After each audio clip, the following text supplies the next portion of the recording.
is what you want to be when you.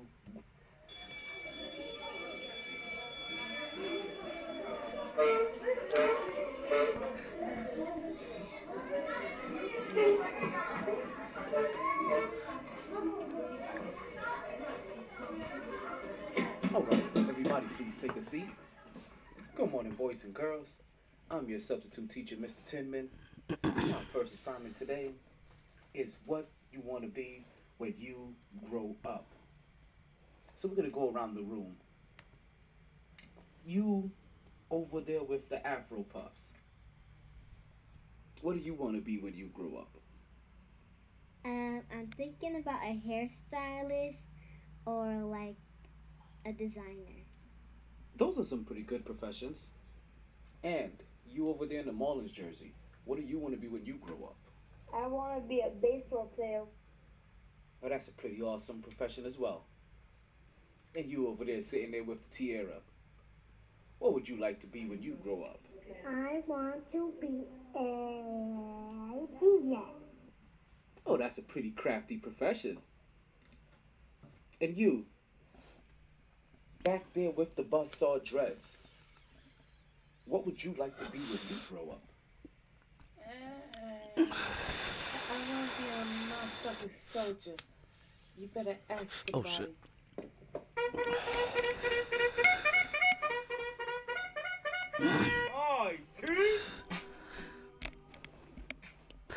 Good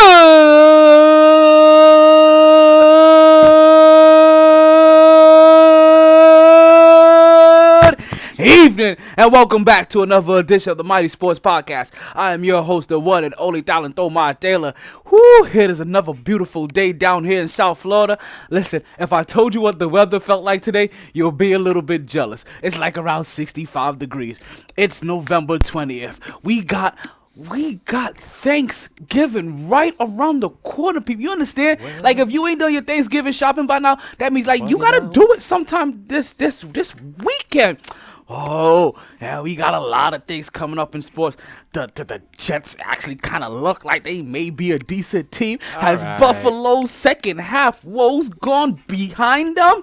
But you know what? All of that may be trumped by some actions going on in the NBA. That boy PG-13 shows that he is very kid-friendly. Comes back and puts on a show. Then, oh no, talking about comebacks. Oh yeah, they call him Mellow Yellow. But you know what I say, regardless of the time. Oh, wait. Let's try that again. Regardless of the time. Take that. Thank you. And regardless of the weather.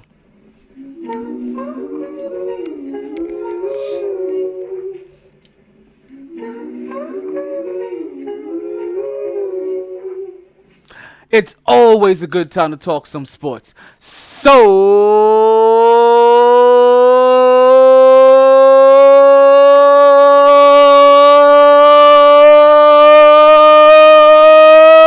let's start talking MyT Sports.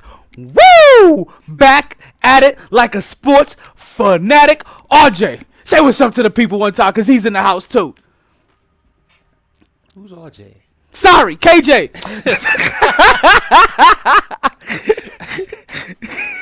I'm sorry, bro. Like, you're my rookie. Like, I'm 5 years into this. You're my young rookie. I'm a Knicks fan. KJ, RJ. It's no disrespect. It's an RJ Barrett thing. It's an RJ Barrett thing. You got young RJ, young superhero. Just know, like, anytime I call you RJ, it's because I look at you like my rook. Like, it's an RJ Barrett thing. Anyway, what's really up is So let's try that again. KJ, say what's up to the people. people. What's good? IG Live. What's poppin'? What's going on? I can see I'm already hyper. Okay, I ain't break a light sweat today. Nah, you know what? Because you know not what? yet, not yet. Because listen, the sun may not be shining, but the weather is sweet, and it makes me want to move my dancing feet. Listen, hot takes to the rescue. Here I am. Have you seen? Have I seen what? In this game tonight, we saw something that is quite magnificent over here in this Knicks 76ers game. First of all, those things first. we're gonna start off with Freaks talking all about the Knicks because you know what? dummies. I'm a little upset, right? So I hope you all listening. But before you, Al, before you really tee off, Oh. you gotta tell the great people because you know we down here in South Florida, so now people can see the most amazing basketball that is the New York Knicks. Don't laugh, but Okay. yeah, in this game, we've seen Ben Simmons hit his first career official. Wait, was that his first three-pointer. career? First Was that the first? career Wait, official did you see three-pointer. captions for that? Because I didn't hear that. Did you hear that? Was it the first no. official? I saw it. Instagram Bleacher Report had it right on the shit. Oh, okay. So was as soon right as on the after shit. okay, so what you're telling me? I'm driving so- here. so- I'm so- driving on my way here. That shit said. So how Ben many years Simmons. How many years has Ben Simmons been playing now? What, this is his third official year. So now he's Something like that. officially making history against the New York Knicks. See, I hate that. See, It's always gotta be against the Knicks. It's always gotta be. but against the I'm damn joking Knicks. about that. But that's how Knicks fans start. Sound. Of course. Knicks fans, if you're out there and if you got my number and you're listening to the show already, call in. Al, I'm upset with you. You couldn't make it into the show. It's okay. I love you. You're my brethren. You're my brother. I get it. Couldn't make it. You got works to do. But I mean, you can't pick up that phone and chit chat while you tippy type away. Cause Al gotta get prepared for tax season. So listen, when Big Al Hey. pop up on the podcast, Hey, now. he's gonna tell you on how to be able to get your taxes and to make sure you get the most guap back for you know what I mean, for your money, because that's all it's all about is making sure you get that paper. Help a paper. nigga out, Al. So we was gonna start Knicks, right? And we're still gonna start Knicks because the Knicks are on TV and they're playing tonight, and it's always a good thing, as you guys know. I like to have the Knicks on or some kind of sports on back on the background. Now I was gonna put on that Dallas game, but only because I'm pretty sure that Luka is balling. But like, listen here, son. It's a blowout. Do I It's- really need to it's put that already- game on? It's already into the first quarter. Niggas is up 47-18. Okay. So I don't need to put that on. The only No, reason to put that don't do game that. on is to see Luka Doncic ball out, right? That And really laugh would- at the Warriors' misery once again. That's about it. And I'm not gonna laugh at the Oh, Warriors. I'm 'Cause gonna see, laugh I'm at my the point with ass the off. Warriors where I kind of feel sorry for them. Like they've taken a lot of those, and teams are taking advantage of them in their most devastating. And listen, And they're having no mercy. and then what's gonna happen? Steph then- and Clay come back next year. Then and they're gonna it's get the lights out. opportunity that the Miami Heat got when Dwayne Wade was injured, and they're gonna get the opportunity to get the number 2 pick to add to what they already have. And they'll probably take James Wiseman from Memphis. Listen, Add a just as long add a as nice they actual leave. big man. Listen, and I probably already have my hopes up. I'm hoping the Knicks get Greg Anthony's son. That's what I want. That's what I want. But shh, don't speak it too loud, son. Them niggas might hear. Like, Don't speak it too that's- loud, son. Niggas might hear that. Niggas might hear that shit. That's what I really want more than anything else. Is I want the Knicks to get Greg Anthony's son. So while we're talking about, you know what? Let me do this. Let me get out of character real quick, right?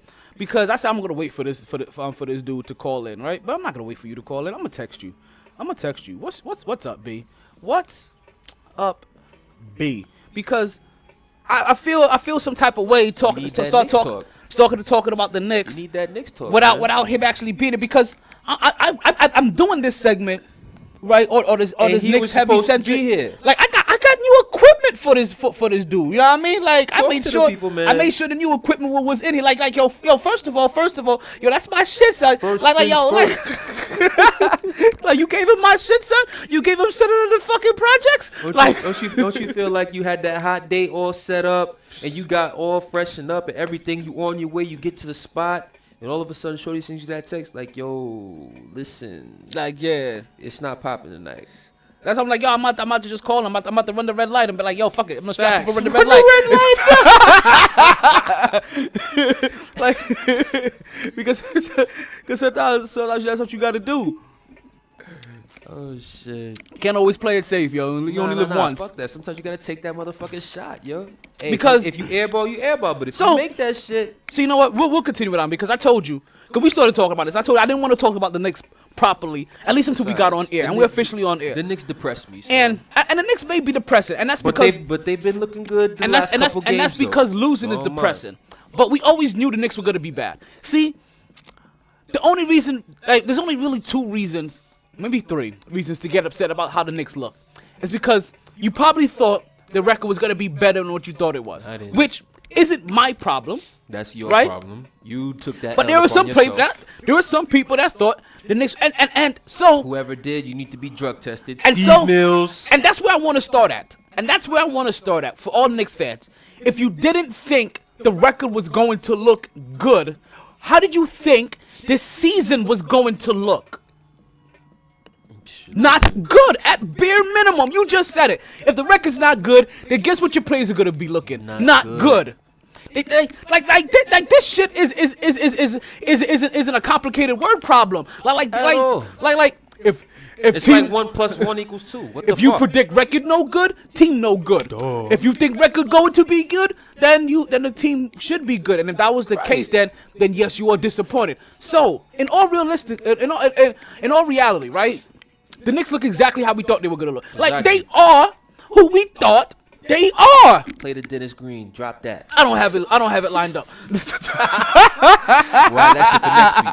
We'll have that shit for next week. It doesn't mean that it may not make it in here by the time that we finish talking about them. But the Knicks are exactly what we thought they were. And Oh, you snap. If you want to crown them, then crown their ass. Oh, you snap. But You they are snap. who we thought they were. And we let them off the hook. They ain't let him off the hook. so man. they're not being let off the hook. Hell But no. there he goes. To think that the Knicks are gonna there goes my caller. Yo, Big Al, what it do, baby? What's going on, B? You ready to talk this Knick talk? What's going on? Yo, you ready to talk this Knick talk? That Knick talk? Yeah, let's do You it. know we got Okay, that okay. Nick So talk, that Nick talk. hold on. Let me make sure that people get introduced to you properly because I want to make sure they understand who's on the line with me. I got Now, I would just like to introduce y'all to the man, the myth, the legend, the MVP frontrunner, Big Trust. Woo woo. In the flesh. Yes, sir. Trust. Big Al himself. Yo, that was the best. You Tell me, that shit. yo, with the quickness, No. quickness. Tell me that wasn't the best. It's only really funny if you watch this man's face. Lit. Yo, this man's fucking eyes popped out of his motherfucking head talking about Lamar Jackson. Yo, when you I ain't have gonna another lie, man if serenading you not about you- hyping me up like Lamar, like freaking Mark Ingram did for Lamar Jackson, yo, I can't rock with you, son. Fuck out of here. Yo, but you know what Can't though? rock with me. This isn't his first hype game. Remember how you used to talk about Alvin Kamara last year? Bro, Alvin ain't having no fun since Mark left that squad, man. Yo, He so need- Big he need Al. Mark back. So what's good? So before we even start, I want you to first, because I hope you're prepared for this. I want you first to tell the people what you do and how they can find you. Tell them your name, buddy. Tell them what you do. Tell them how to find you. Well, I own and operate a tax office, Freedom Tax, 4397 North State Road 7, Lauderdale Lakes. Come see me when you want to do your taxes.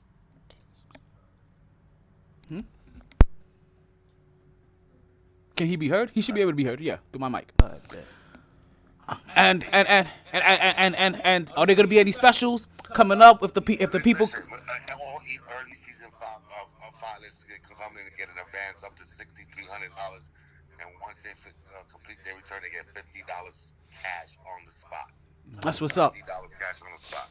So listen, people, you heard the address. Go in there. Tell them MyT Sports sent you. Tell them you heard it on the podcast, and you will get $50 right there on the spot when you go do your taxes. You heard, tell them, how do they find you again? Where you at? 4397 North State Road 7, Lauderdale Lakes, Florida 33319. That's 2 blocks south of Commercial. And what's the phone number? 441. And what's the phone number? 954-484-7700. There we go. You know what? Before we disconnect this call, I'm going to have you say that again to the people. But I had to make sure we start with that so the people understand what you do before we get derailed and we lose our mind a little bit and talk about these Knicks. Oh, Lord have mercy. Hey, listen, man, they played a hell of a lot better since I had that last rant when I Facts. was with the Knicks.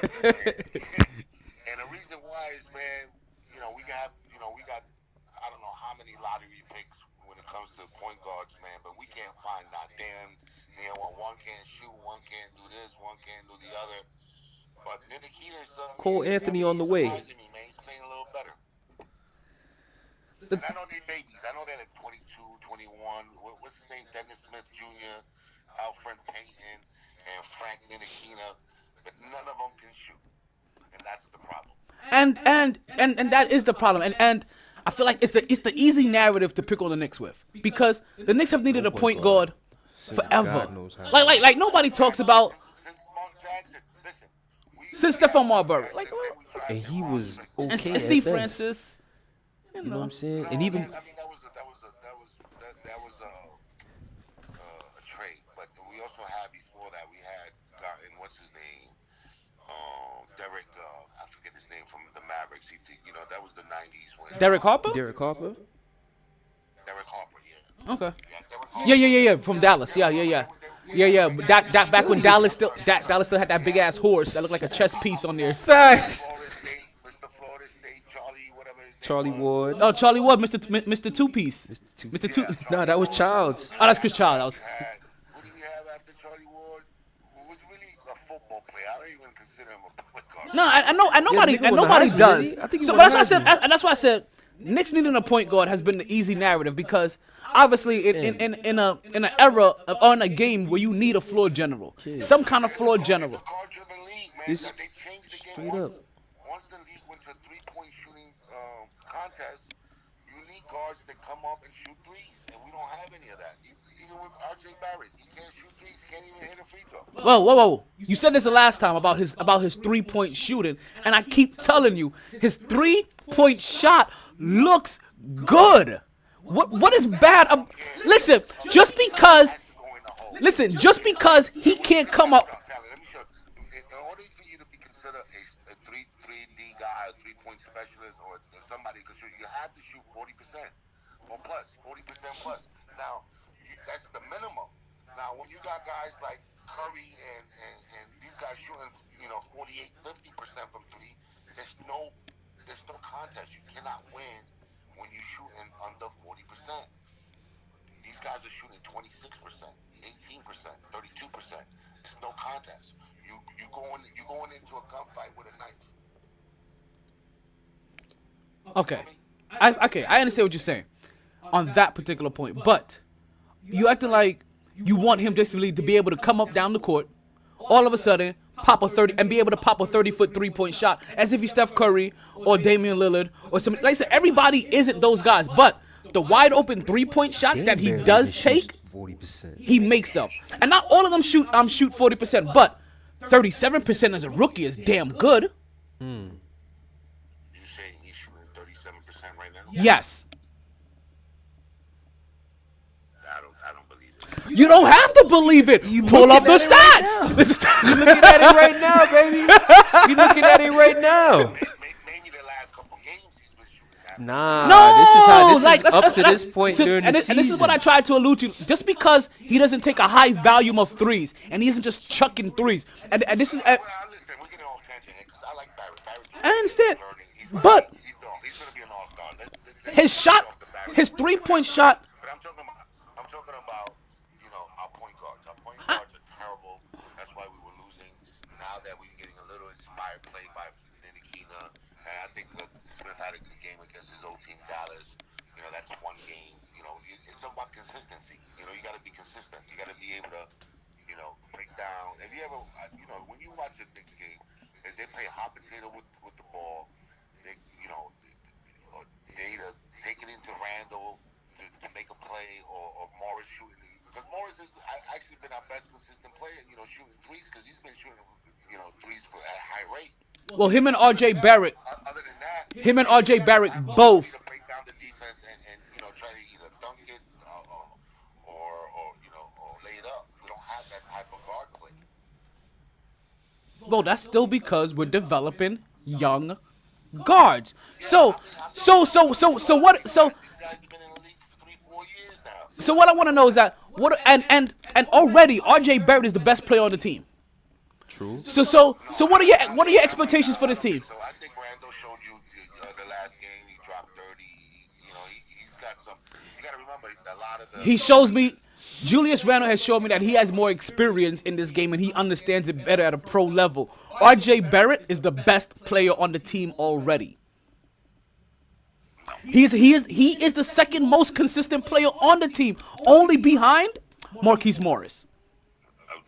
Until you can go to him for a final shot, and I mean he does everything. Okay, you understand that? That he will develop that. We're 14 games in. I understand that, but I'm saying he's the best player on the Knicks team. Already, yes. Already with already the skill set that he currently has and what he has shown for that team and what he's probably gonna end up being because he keeps growing every single week if you haven't been paying attention. He's already the best player on the team. Let the kid play, man. Let him learn. He's got to grow into his body a little bit. I think he has to, get in the weight room. I think he's gonna be all right. Like I said, he's gonna be an all-star. But don't crown him yet. He ain't there. I'm not crowning him. I'm telling you that he's already the best player on the team. He's the P. And that's sad when you got. Well, it's. When we've been drafted lottery picks 2012. Well, it's not sad because then it says that you finally got the person that you probably been looking for. I think. Let me ask you a question. Do you think he would be better than Zion? Yes. No. I think Zion is gonna be basically an overhyped dunk machine. He's basically gonna be Sean Kemp. And I think that's disrespectful. I think he's basically gonna be Sean Kemp. That's disrespectful. He's basically Zion Williamson is Kenneth Faried with better PR. Oh, God, that's disrespectful. He's gonna benefit from being in a lightweight NBA where nobody's ever gonna want to get in. It's like what LeBron has benefited with for a decent portion of his career driving to the lane. You know what I mean? And I say decent, not all, but decent for you people that's gonna want to jump down my throat already. but Hey, John Morant. John Morant's the truth. Hey, listen. Hey, now. But he's a point guard. He wasn't available to the Knicks. But okay though. But he wasn't available. He wasn't available to the Knicks.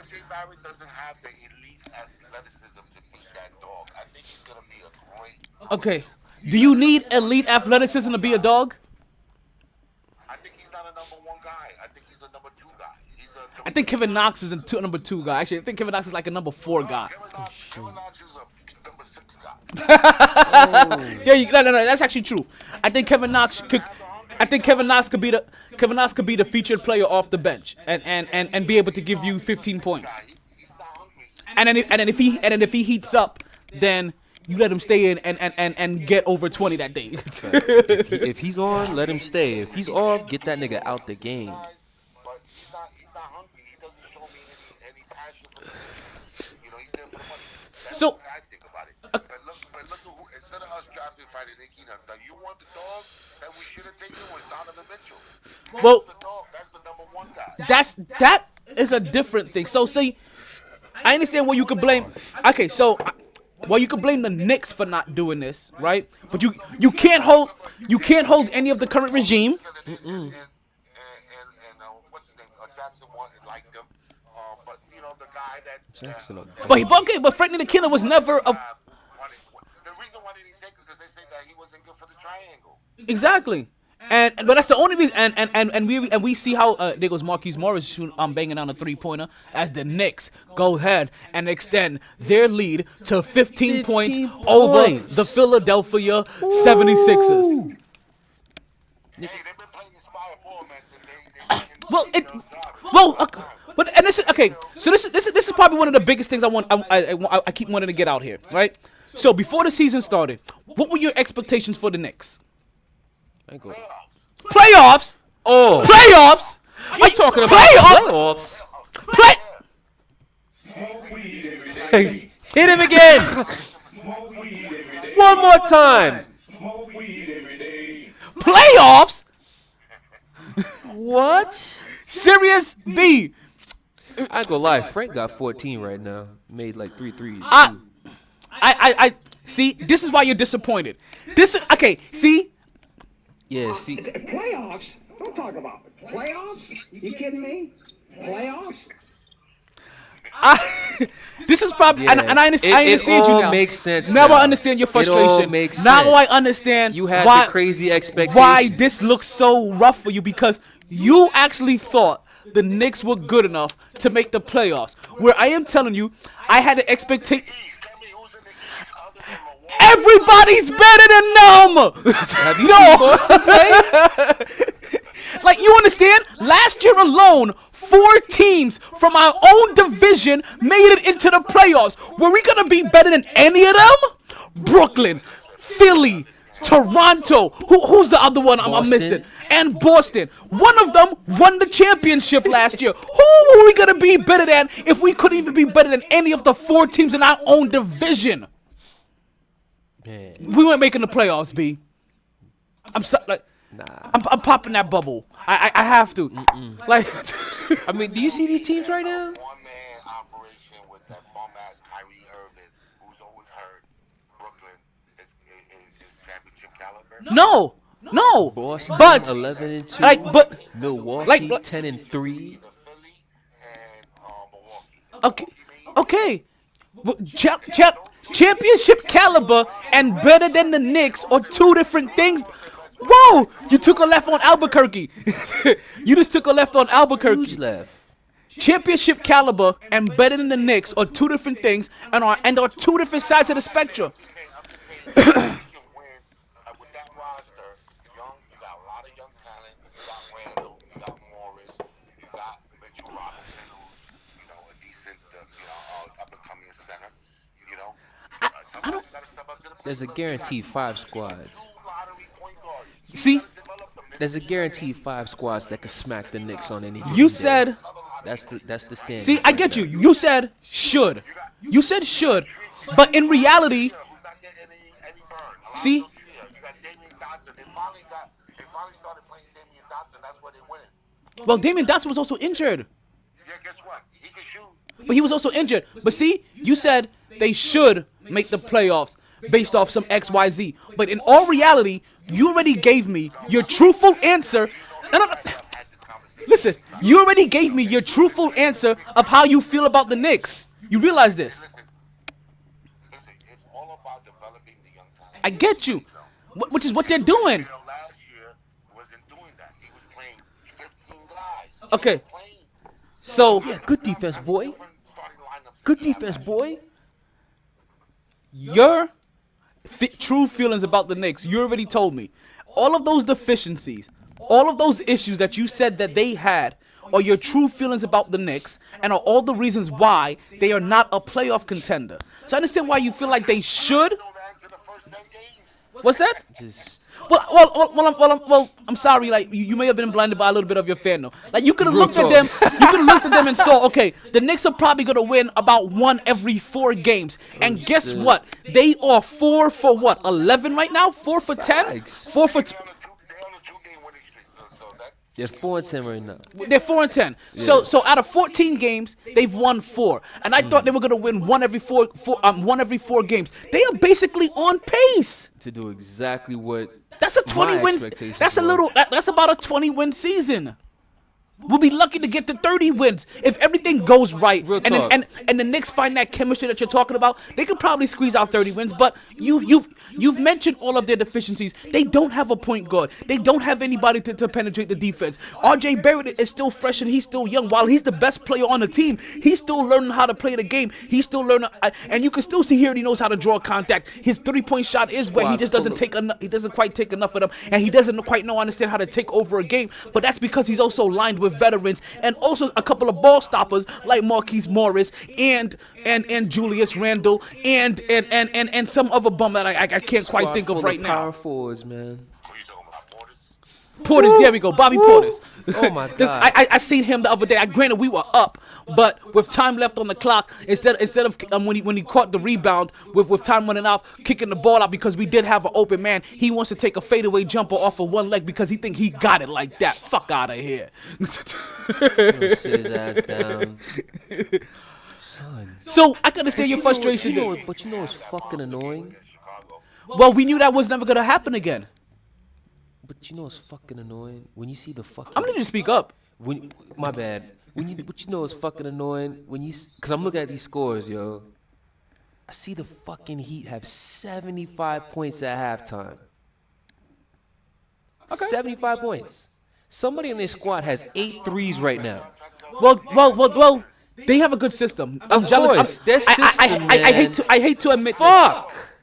Oh, they got 2 rookies. They got Kyler Hero and Hitchimar. No, Hitchimar plays for Washington. Kyler Hero and Kendrick Nunn. There we go. And none. And then this nigga Duncan Robinson has 8 threes right now by himself at halftime. And then you already have a culture there, and then you have a guy like Jimmy Butler that goes there as well. And you know what he does? You have a culture. Let me help one up your culture. He helped level them up because he said you guys are used to practicing at 6. I'm gonna practice at 3. Who wants to meet me at the gym? Meet me in the gym. How about that? He's 1 for 6 with only 6 points. He didn't say that. That's how I feel about Jimmy. That's how Jimmy Butler treated his team when he got to Miami. He said, you guys are used to This going to shit work is out at 3 crazy. o'clock on your off days. I'm going to work out at 3 o'clock in the morning. Meet me in the gym. How about that? But Miami has that kind of culture. And Jimmy Butler is perfect for that kind of culture. Because the kind of culture that Miami has is the kind of person that Jimmy Butler is. Perfect for them. It's the reason why. It's the reason why I said when Oklahoma City last year, and you never heard me say this, RJ, KJ. That RJ shit again. Sorry, Rook. But when Oklahoma City, they had the opportunity to really do something special when they had Paul George and they had Russell Westbrook, and it was go out there and get Jimmy Butler. Go get him. Jimmy Butler would have been the perfect. He would have been the perfect piece to add into that team. I don't know if they would have won a champ. But they sure as hell wouldn't have got bounced out in 5 games with Damian Lillard. And they would have been, and he's the kind of dog that Russell Westbrook is. Like I want to see those 2 guys team. I know Damian Lillard would not make no 35-footer on Jimmy Butler for the series. I know that would not happen. I don't know what you consider Westbrook to be a winner. He's not a winner. He's an and I call those guys and one. You know what an and one? Well, I didn't say he was. They want the stats. They want to look good, but you don't pass the ball. The point guard. He was taking more shots than KD. How you take more shots than KD? That was the old him. Since then, that was the old him. Since then, he's been a triple-double machine. What you mean he don't pass the ball? It don't matter if you lose. Well, he can't. Well, listen. When he's the only feature on his team, there's only so much he can do. Now he's not the only feature on his team again. Listen, sometimes you got to go through growing pains. But also, you have to remember of why he didn't pass the ball to KD, because he couldn't follow KD as a man. Now you're talking psychological bullshit. Well, that's what happened, though. He's not lying, though. If you know the man's better than you, you pass him the fuck. Well, he didn't think that he was. There's no reason why Westbrook is shooting 36 times a fucking game. He didn't think Kevin Durant was better than him. He just thought that Kevin Durant was taller than him.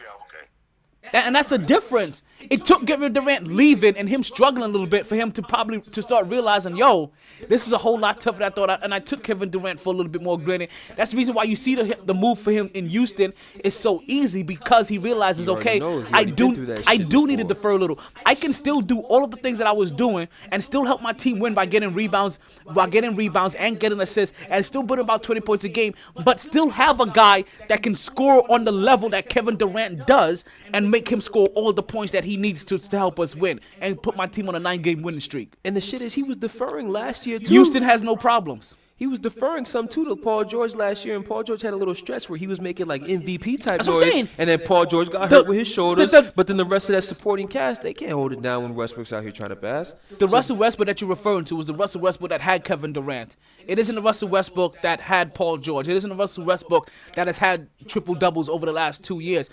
That has been a different Russell Westbrook. The Russell Westbrook that we see this year isn't the same Russell Westbrook that had Kevin Durant. People have to grow sometimes. He had to grow. However, Damian Lillard did sun him in the playoffs last year. Well, David Lillard has been a man since he's been in the This league. nigga Damian Lillard, son. Like, his psyche's been strong ever since he's been in the league. I was one that was saying Russell Westbrook got it. Russell Westbrook got it. After the end of that series, I was like, Damian, you got that, son. You got that. So that's all you. now that I understand you, Al, that you had playoff aspirations for these Knicks. I can understand where a big level of your frustration tends to lie into, because if I thought the Knicks were gonna make the playoffs too, I'll be uberly frustrated, because listen, it's just hard enough for me to watch them lose the way they lose half the time, especially when you see that there's certain guys that, like you said, like Alonzo Trier, that's not getting the ball. When you think that, listen, that his probing ability with the ball, that even though he ain't a natural born point guard, that what he can do offensively should tend to allow at least 4 easy assists. And that's what they should have had him doing all summer, was working on his ball handling skills to put him as point. Because he can score and he can break down the defense. But you know what? Fizdale, unfortunately, I don't really think he's a developmental coach. And I think that, and I'm still trying to, and I'm still. That's what I was telling you. Fizdale's not the guy. How's Mark Jackson not in? Holy crap! I just realized that the Knicks have squandered a 15-point lead, and they are now only up by 5 after the Philadelphia 76ers have now come back 79-74 Knicks. I'm just shocked they got a lead like that, and they're playing in the Garden or they're playing in Philly. They playing in the city of brotherly love, my friend. Yeah, I'm shocked that that's because they took them lightly. They probably did start to. Watch Philly win by 30. Don't say that. Fuck you. I don't even know how to respond to that. Yeah, that's fucked up. Don't even put that energy out there like that. Because we can't shoot. We're gonna be in games, man. Every time you see it. And now, I guess they found out that the 3-point, they've been defending the 3-point a hell of a lot better. Stay up. They've been winning. Plus, they've been hitting threes. But are they gonna be consistent enough to do that? They'll see in this game, and you're gonna see when the deficiencies, the leg gets a little tired. You're gonna, them 30-footers ain't gonna drop. Oh, we're gonna see. It's a long season. They're With this game, yeah. they were up 15. You should not lose a game when you're up 15. When you're a young team and you don't know how to win, and you're still learning how to win, you don't know how to focus. You're right. See, and this is also what I wanted to bring into, right? Because we have to remember, they're a young team, and they're a young, bad team trying to get their shit together. Like, so you understand, it's going to look a whole lot worse than what it looks like when good teams are trying to get their shit together. Like, when the Lakers kind of look out of it, they lose to the Clippers. When Houston kind of looks out of it, you know what I mean? They're losing to the Clippers. You know what I mean? In tough matchups, and you see and you see where some of the cohesive, because it's not like, I'm sorry? The Clippers are arguably the best team in the NBA. But also, I'm talking about the teams that also look the best, because also the good teams in the NBA, they have also superb talent. We don't have any superb talent in any position that you can mention. Not one. We have a bunch of young players that are coming up. So, on these elite teams that have superb talents, when they struggle or when things slightly look bad, right? Like, you have to understand, like, they're looking bad as them starting off, what is it, 10-2, 14-1? That's what looks bad for them. But when you're a bad team and you look bad, this is what it looks like. It looks like the Knicks, prototype of a bad team looking bad when things get bad. Or a team that doesn't know how to win. See, these are all parts of the growing pains. So I understand the frustration, but this is what comes with it. When you're a young team that's trying to develop something, and until one of these young players becomes the elite motherfucker that can break down every single thing that you're trying to do from an offensive standpoint, we're going to continue to be that. Yeah, but it doesn't matter because, look, as long as Dolan's running that team, man, this is going on 20 years, Tyler, man. 20 years of the same, and, The Knicks will be caca till Dolan dies. We'll see. different results. By definition, And while you blame Dolan, I think Dolan's also easy to. Oh God, that dude almost knocked himself out on the rim with the dunk. Dumbass. But even when people blame Dolan, that's also easy to do too, because Dolan, he's doing basically up. I feel like Dolan is doing everything that he can possibly try to do to win. It's like, you know what? that's what you get from the spin control. But he's always got his hand in the fucking control. But that's also because things happen. Phil Jackson stole all that money from him. He should have fired Steve Mills. He made him the president. See, and that's what keeps happening. You know who Steve Mills is? Steve Mills went to Princeton. You don't know shit about basketball. See, and this is what keeps happening. We keep firing, and he keeps firing people, trying to find the right person. You hired competent people. They should have got Masad Ujiri, the Nigerian guy who just won the championship with Toronto. He was available. Why didn't you hire? Wait, when was he available? When was he available? I don't remember, but he was available before they hired, fucking gave all that money to Phil Jackson. He was looking to leave. Where was he? Philly or some other fucking place? Either Washington or Denver. Dallas probably is what I was One of hearing. those spots. I think it was Denver. He could have got Masad Jimmy for half the shit he gave Phil Jackson. You make dumb decisions. Phil Jackson needed money, whatever the case may be. Somebody stoked him on Phil Jackson. What does Phil Jackson do? Well, he kept on throwing money at him. Well, okay then. So he hires people that he thinks or basketball people, because are you telling me hiring Phil Jackson was a bad decision before he made all those bad decisions? Was anybody mad that he hired Phil Jackson? Exactly. Phil Jackson. We all thought Phil Jackson was a good hire, and then we realized it wasn't. Is he gonna coach? Is he gonna coach? Because he never ran a team before. Okay. And they still thought, and they still justified Phil Jackson having 10 rings, him being the master of the triangle. But Derek Fisher as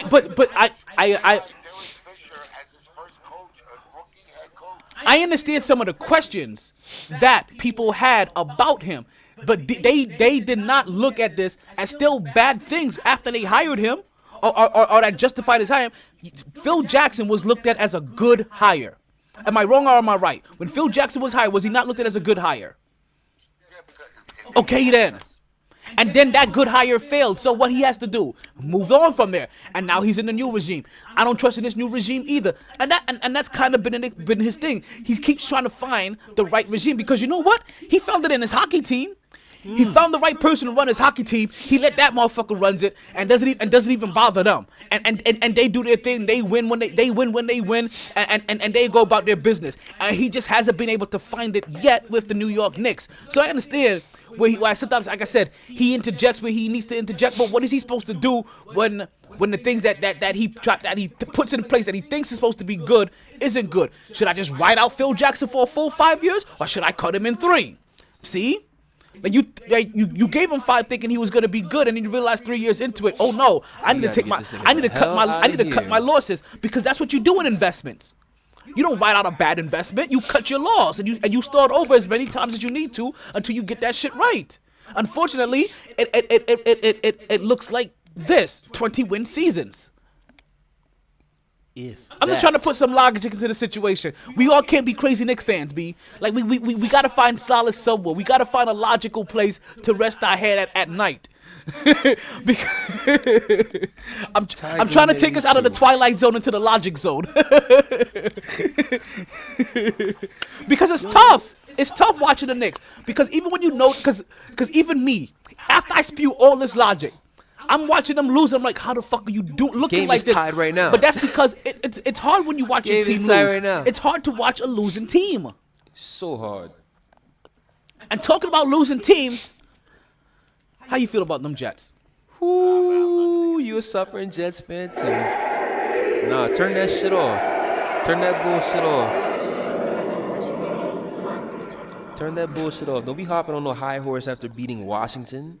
I'm not hopping on a high horse. He's just a Jets fan, and I want to hear how he feels.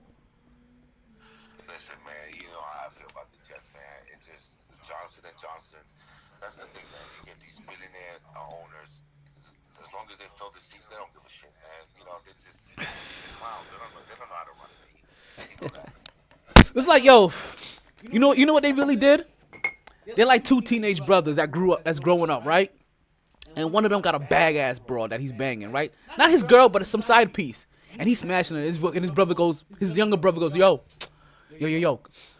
Do you think she'll let me fuck? And he's like, no, yeah, sure, go ahead. Like, yo, I'm gonna set up the mood, and I'm gonna let you hit it. Right now, Woody Johnson is letting his younger brother fuck. Oh shit! How you keep coming up with this shit? Oh my god! Oh my gosh!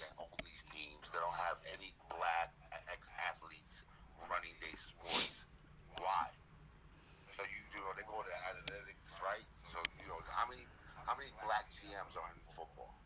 I think maybe 2, maybe. That's a damn good question. Maybe. That is a damn good question. I think maybe 2 I think maybe 2 in the NFL. In the NBA, Maybe. I don't know. Who is this? Okay, Philly. You know how you continue to draft players. Rock your Liberty Bell. Like, you go into, as a fan, you start studying all these college players, and all the guys who get paid. They have websites. You analyze. You watch it on tape. And us as fans know and see talent, but they don't see talent. They get paid millions of dollars to evaluate talent, but they can't fucking draft. How is that possible? Well, it's because they outsmart themselves at times, and they want to go for the cute thing. And like Phil Jackson is a perfect example. He outsmarted himself. He said, "You know what? I'm not gonna take the best player. I'm not gonna take the most athletic guy. I'm not gonna take the surefire prospect. I'm going to take a chance and try to make the brilliant move to find the perfect guy that's going to make my system look phenomenal so I can look like a genius." And that's what they do. And see, not all coaches are coaches. Some coaches make you want to think that, oh, my style is really the best way to win, but never develop anybody. And if you don't develop anybody as well as have a good system, then are you really a coach? Because that's really what coaching is not only having some kind of system, but also being able to develop players as well. And who was the best? Who did the best in the last few years? Mark Jackson developed. Oh no, I listen. History of the NBA. Why is he not coaching? I 100% agree with you. Like that. Like put it this way. So you know how I'm not a big fan of something. I'm not a big fan of turnover. A lot of turnover unless you have a plan. Because like I feel I'm still gauging Fizdale, but I 100% think that Fizdale should go. Right? I just don't want him to go if you don't hire the right person. You know what I mean? I don't want him to go for his assistant coach to take over the coaching spot for half a year. I don't want that. If he goes, it has to be for Mark. I think he deserves to finish out the year and see what he can do. But just from the see, snapshot we have, you're more generous than me. I don't even think that, because 100%, if Mark Jackson is okay to go and he says, I'm willing to take over the team tomorrow, I think you cut Fizdale tomorrow. Like it's like the Jets. It's like if Mike McCarthy finally comes and be like, "Yo, I forgive you." That's his name finally. They don't betray. Oh, he's garbage. There you go again with that bullshit. Mike McCarthy, come on, man. The head coach. Won Super Bowl. We're arguably one of the best quarterbacks in the history of the NFL. You crazy? Okay, once again, we're talking about a coach that's won a Super Bowl. See, you say this in a negative way. For a team that doesn't have a culture, for a team that doesn't have a system, that needs guidance and needs somebody to actually be a leader and move them. You need somebody who's gonna be leader of men. And he's not a leader of men. No, he's not. Because the best quarterback in the league eventually tuned him out. He's not a leader of men. Because when he was listening to him, he won a championship. You just... Okay then, it's hard as fuck to win a championship. How many people win more than one? It's not too... Well, they got a system, and they got a coach, and they have exactly what is needed to develop properly. Everybody in the NFC... Everybody in NFC 8. System been up in there since 2000. And that's what you need. I understand you saying that. Oh, he only won one championship, but how many championships have the Jets won in the last 20 years? How many? Okay, so let me tell you this. So let me ask you this. If you're a young quarterback, okay. So let me ask you this. The guy they had was Matt Rule, the guy who turned over Baylor. Out of nowhere, he's got a winning program. He knows how to relate to the young black African American athletes. Great. That guy Mike McCarthy is an old white guy that doesn't know how to relate to the young athletes. It's a different thing now. Okay, so I get it. You want to take the shot on the young college guy. I get it. The young college guy, isn't available wasn't available at the time. And he was. And you know what? Johnson Christensen said, hey, we're going to hire you, but we're going to pick your assistants for you. That's how idiocy Oh, that's right. we created. That's why we didn't sign him. He wanted to sign with the Jets. And that's also the reason why we didn't sign Mike McCarthy. He also wanted more power as well. Mike McCarthy was dead. He was dead. He had no passion. They don't even want to talk to him. He's burnt out, bro. He was burnt out. Nobody wanted. If Mike McCarthy was a great coach, he would have been hired. But he was failing in the interviews because he's burnt out. He's a retread. He needs some time off. Now, you give him 2-3 years off, and then he wants to coach again, maybe he'll get another shot. So let me ask you this. He's burnt out, man. So let me ask you this. You're a young quarterback that just came out of college, and you get the opportunity. Because I understand how you look at Mike McCarthy. I'm talking about how would a 22-year-old quarterback that looks up to Aaron Rodgers coming out of college, look at the guy that just coached Aaron Rodgers in this league for 20 years and actually was able to get a Super Bowl out of him. How do you think they look at him? I think they're gonna look at him like he's like I think they're gonna follow him. Nah, they're gonna have the. In our case, it doesn't matter because They won't like it. Sam Darnold's he's a gym rat. He's all about football. He's not a Sanchez. Yeah. So put it this way: if he thinks he's not out there fooling around with girlfriends, Jersey girls. And he's not there eating hot dogs in the silent. Listen, if he thinks the Gaze is the best coach he's ever had, Maybe we could be wrong because he thinks that's Bono. I don't know how the fuck you catch that. well, he caught that from kissing Joe Namath's ring, and everybody got their lips on Joe Namath's ring. That's a fact. That is a fact.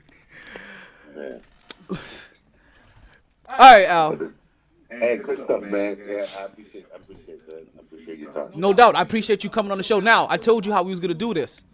I need you to tell the people one last time exactly what you do, what your business is, how they can find you, and your number. Yes, sir. I'm an accountant. I own and operate Freedom Tax Services, 4397 North State Road 7, Lauderdale Lakes, Florida, 954-484-7700. And are there any specials when they come see you? Hey, man, you know the specials, man. You come in, get your taxes done right. We're going to maximize your refund legally. None of that fraud stuff. We're going to do it right, and you walk away with $50 in cash. There you go. Tell them MyT Sports sent you. Tell them you heard it on the podcast, and you'll come away with $50 cash. Al, I appreciate you as always. Anytime that you want to call into the show or come through and talk Knicks, because I know it's going to be a long, unbearable season. So I know it's going to be... Especially with those playoff expectations that you I know I'm going to have to keep talking you off this ledge. Hey, you know what's funny? My damn Cody ain't working, so I know we're going to lose. I don't even want to get you upset. I didn't even want to catch the damn game. Oh, you know what? Shit. I got you. When we leave here, I'm going to send you some information. You forget about it. No more worries, B. All right, brother. All right, B. I'll at you. What? And there we go, folks. And this is the trepidation, right, that Knicks fans have. And this is why I told you I needed to get Knicks fans, because I had to really figure out why was there so much angst? Why was there so much pain? As soon as he said his expectations were playoffs, I'm like, we knew it. It was right there. But right there, he messed up. We're gonna take a quick break. I'm gonna give a shout out to the school. I'm gonna give a shout out to my school and my alma mater to help make this all possible, to help me hone my skills, to be able to cut these tracks and bring guests in, put these drops in here, drop takes up on takes for you guys. You know what I'm saying? Shout out to the Connecticut School of Broadcasting. You know what I'm saying? Let me give 2 shout outs real quick. First of all, shout out to everybody who's watching on Instagram Live, tuning in on there. Shout out to anybody who's came through there. Much love to y'all. Straight up, big up. And then another big up to these young 8-year-old kids. Football game that I was at Saturday who came through the championship. Shout out to PPO. Shout out to all y'all. Pembroke Pines Optimists. Good win. Y'all champions. I know one of y'all was on the podcast earlier up on IG Live, so respect to y'all. Keep doing y'all thing.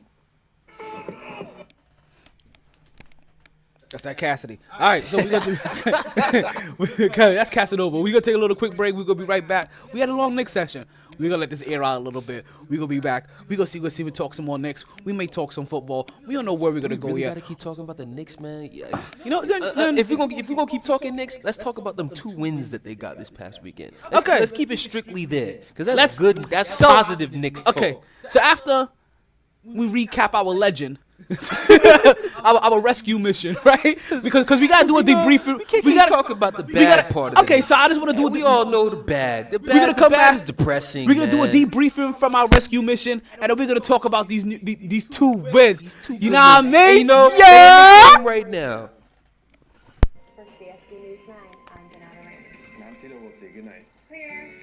Since 1964, Connecticut School of Broadcasting has helped place thousands of people just like you in radio, television, and new media careers. You'll learn it all in a hands-on environment in a matter of months, not years. To take a tour of a campus in your area or to find out if a career in broadcasting is right for you, call 1-800-TV-RADIO or log on to GoCSB.com. And we are back to the Mighty Sports Podcast. I am still your host, the one and only Dallin Thomar Taylor, a.k.a. the Brooklyn Buzzsaw. Yo! A.k.a. your podcaster's favorite podcaster, a.k.a. the Slap the Shit Out of your favorite podcaster, Talk your shit. a.k.a. the Tin Man, a.k.a. the Tony Baritone, Talk your shit. You know, I'm sorry, I can't do this anymore. And I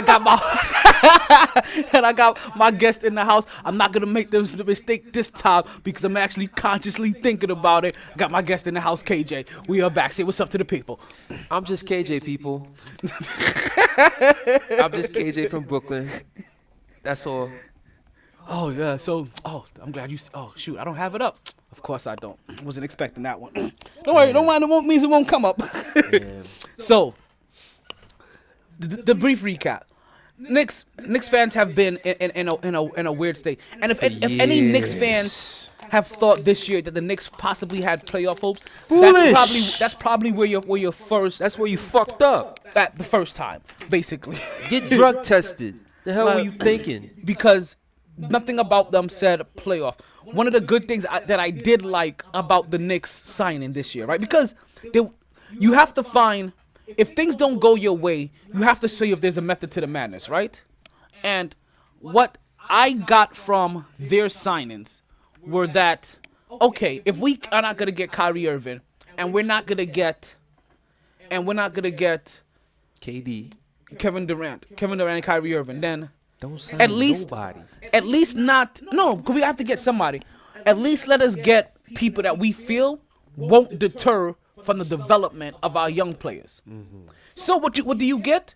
You get a bunch of veteran power forwards, because it doesn't take the ball out of RJ's hand. Mm-hmm. It doesn't take the ball. It doesn't take the ball really. It shouldn't take the ball out of any of your young point guards' hands if they're showing any signs of progression. It shouldn't take the balls out of your young. So it would have helped to at least develop all of the shooting guards while still having a bunch of power forwards and that can at least score on their own, or at least do something with the ball, you know, from a veteran standpoint. And that was. Who is this injured? I saw blue. Nick Blue? That's 76ers. Okay, good. We're in white. Good. Okay, I don't care then. I don't give a shit. I thought there was a player in blue. That was okay. So they draw a charge on RJ Barrett, and RJ Barrett doesn't even give a shit because he gave him a good knee in the 1-2. Facts. Keep fucking him up, that. RJ. Yeah, he hit them straight in the Barbie.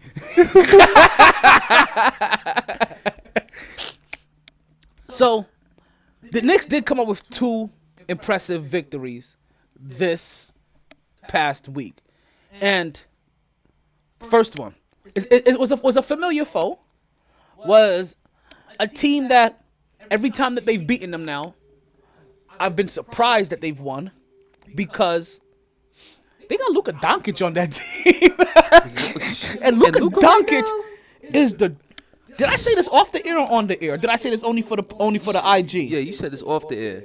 Okay, I think Luka Doncic, Kristaps Porzingis, and the Dallas Mavericks are gonna win a championship probably within 3 years. I like it. I think he's that skilled. I like it. He was MVP of the European League, and when did he get drafted? Well, like what year? No, when? Where? What spot? Like 9th, 10th? No. Fifth. Fifth? Okay. That to me sounds as egregious as Deshaun Watson being drafted 10th. Ugh. You won Heisman and a national championship. It's almost as egregious as to me as well as Carmelo Anthony being drafted 3rd. After Darko Milicic. No, I'll tell you even one better. After LeBron James. Because I know hindsight says you should have picked LeBron James. I get it. You can't tell me foresight said pick LeBron James. Don't give me that look. Listen, I know you don't like LeBron James, but you over here looking at me like I'm crazy. Because the fact that I even have to defend LeBron right now, especially when Melo's my guy. Melo's my dude. So let's talk about this then, right? You have even though Melo gave Bron work in his prime. Listen, you have two guys, same position, small forward position, coming into the same draft.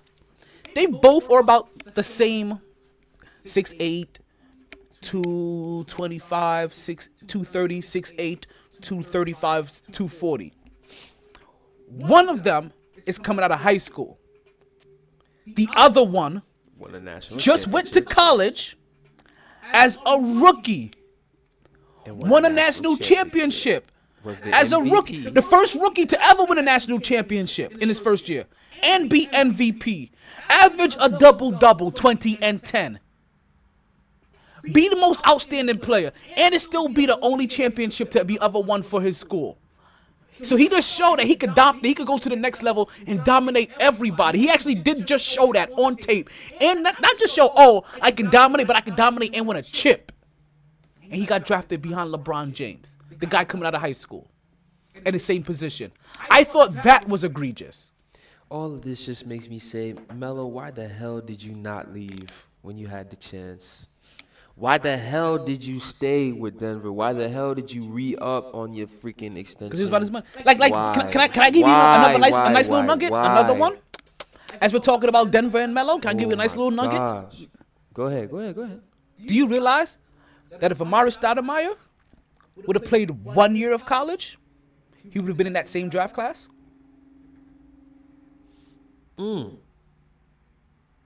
Now, how would that have... Amari Stoudemire came out of high school. Remember that? Straight out of high school. And he was in the draft class right before him, right before LeBron James. Now, how would if he would have went to 1 year of college, he would have been in the same draft class as LeBron James, Carmelo Anthony, Dwayne Wade, and Chris Bosh. And the hype that Stat was getting at that time, he would have been top 2, top 3. Because remember, he won Rookie of the Year. Did he win Rookie of the Year? I think so. Or Rookie of the Year? I think he won Rookie of the Year. Yeah, I think he got that. All I know is Bron probably still would have went first because Cleveland, Akron, all of that. Like, see, now. But the shit is Stoudemire going second, Detroit, I would have took it. Detroit had number 2. And if they took who the hell his name is? Darko Milicic. Yeah. Oh. Then they definitely would have took Amari Stoudemire. Which means Amari Stoudemire would learning. Darko go 3rd and then no, which means that Darko Milicic never even gets drafted because Detroit was the only team reaching for him. Because they thought he fit something very specific in what they already had as a championship squad. Exactly, as a championship squad. They thought that he fit. The year that and it made no sense. They must have got that pick because of a trade that they made with somebody. I think was it the Rasheed trade? No, I don't think it was the Rasheed trade. It might have been something else. Because all I know is that year, the season ends, draft. The season that had ended, them boys were in the conference finals against New Jersey. So it's like, they had won their champ. I think they had won their championship. No, the championship was the year that Darko got drafted. The year that Melo and them got drafted. Was it after? Okay. No. That draft happens, then Detroit wins the league. So the year before that draft, that season, they just got off the Eastern Conference Finals. So I'm like, how the hell did y'all even get to the number 2 pick. Yeah, it was a trade. They must have had made a trade. Like maybe with Washington or whatever. Somebody. And whoever made that trade, you're a fucking idiot. But it probably was one of those things that they probably got like later down the road and wasn't expecting. Yeah, they must have got it way early. Like no idea. But so imagine Amari Stoudemire. Because I imagine two things, right? And I imagine would have been coming off the bench. I imagine two different roles, right? Two different worlds in the NBA at times. It's a world where Amari Stoudemire goes to college, and he comes in the same draft class that they did, and based off of Detroit, if he got drafted to the Pistons, he was coming off the bench. Well, Rasheed and Ben, or better yet, it depends when that. Because I think the Sheed trade went down the year they won the championship, not the year before. I think Rasheed was there. Because if it happened the year they won the championship, that means after that draft, who knows if they even trade for Sheed? Yeah, she was there, and I think who did they get? Was it Tayshaun Prince? They already had Tayshaun. They already had Tayshaun. So yeah, that's how I knew Melo was coming off the bench to begin with, to start off with. At least that first year, and it maybe start that second year, but they would have had that chip already. It would have been dynamic. And then you have Tayshaun Prince coming off the bench to hold them down. But so I used to imagine NBA in two different worlds, where Amari Stoudemire goes into the draft that LeBron James and Carmelo Anthony were in. And because you knew Detroit was looking for a very specific kind of skill set that forced them to pick Darko Milicic, that means Amari Stoudemire probably would have been the number 2 pick.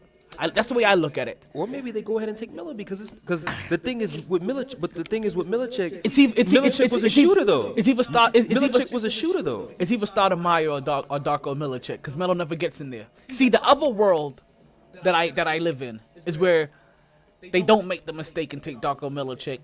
Stoudemire is in his regular draft, and they pick Melo. And then Melo goes to Detroit. Because in either scenario, if Melo went to Detroit, his whole career is completely different. He learns how to play. He learns how to play team defense because he actually plays. He would have no choice because he would play for a coach for once in his life that actually preaches defense first. When you live in the Mile High State, shout out Flip Saunders and Larry Denver Brown. has. Everybody in Denver, for all I've ever known, has always been known for one thing. They're fast-paced because when people come and play them, it's hard for them to breathe up there. So let's outrun them. So if you're not told to play defense or taught to play defense and you don't really care about it anyway, guess what you revert to? Being an offensive player, and that's all they needed you to be. And that's all the kind of coach that Melo ever had until he had Brown. And then we won 54 games. See? Woodson and Brown. Sorry. I think Brown was the assistant. Was he an assistant coach for us at the time?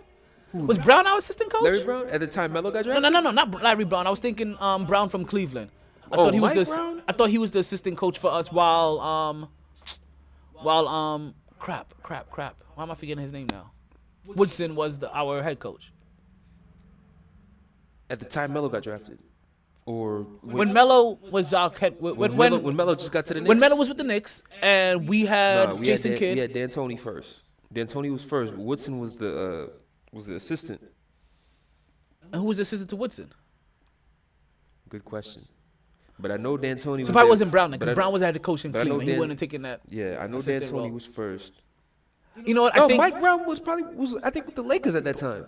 Okay, Mike Brown may be assistant coach right now somewhere on the same team. You know Warriors, what? last time I checked. Was it the Warriors or with the Lakers? All I know is he had a stretch not too long ago that he was assistant coach of the Warriors. Because I think that I'm seeing Mike Woodson on the bench somewhere, and I think he may be with the Clippers. Yeah, I'm seeing both of these guys on the bench. And I'm like, oh look, that's where he's at. Yeah. Like at least he still got a job somewhere. Exactly. Like I'm happy for you. Like, you wasn't that bad. Like we all knew you were assistant. Like some people are assistants, but. Luka Doncic. Stud, MVP candidate. I don't know if he'll win the thing because the way LeBron looking right now with these Lakers, and the way Harden looking right now too, I don't know about that. But Luka, hot take right now, Luka Doncic is really not a hot take because if you really can't see this, you're just an idiot. Luka Doncic will be starting on the Western Conference All-Star team. This year. Starting on the Western Conference All-Star team. Starting. As a forward. As a forward. How many forwards? Forward, guard, whatever the case may be. Luka's starting. They'll figure it out. So what, they do 2 guards or 3 guards and 2 forwards? Wait, and 3 forwards? They'll figure it out. Oh, starting. Luka and Harden. Kawhi and LeBron. AD. That's it.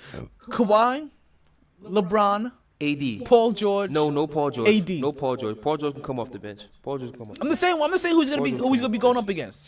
Paul George come off. Luka is starting this year. Luka is starting. That's tough. Luka is starting. I don't He's know. gonna get- I think- Fan vote alone will have him starting. Okay, so LeBron over Anthony Davis. He's no. AD's still getting in. AD's still getting in as a starter because there's no big man in the West like that playing like AD right now. no. But Jokic will probably get like voted, like put in by the coaches. No. on the bench. So we're talking fan vote. So when the fans start voting, Luka's getting in.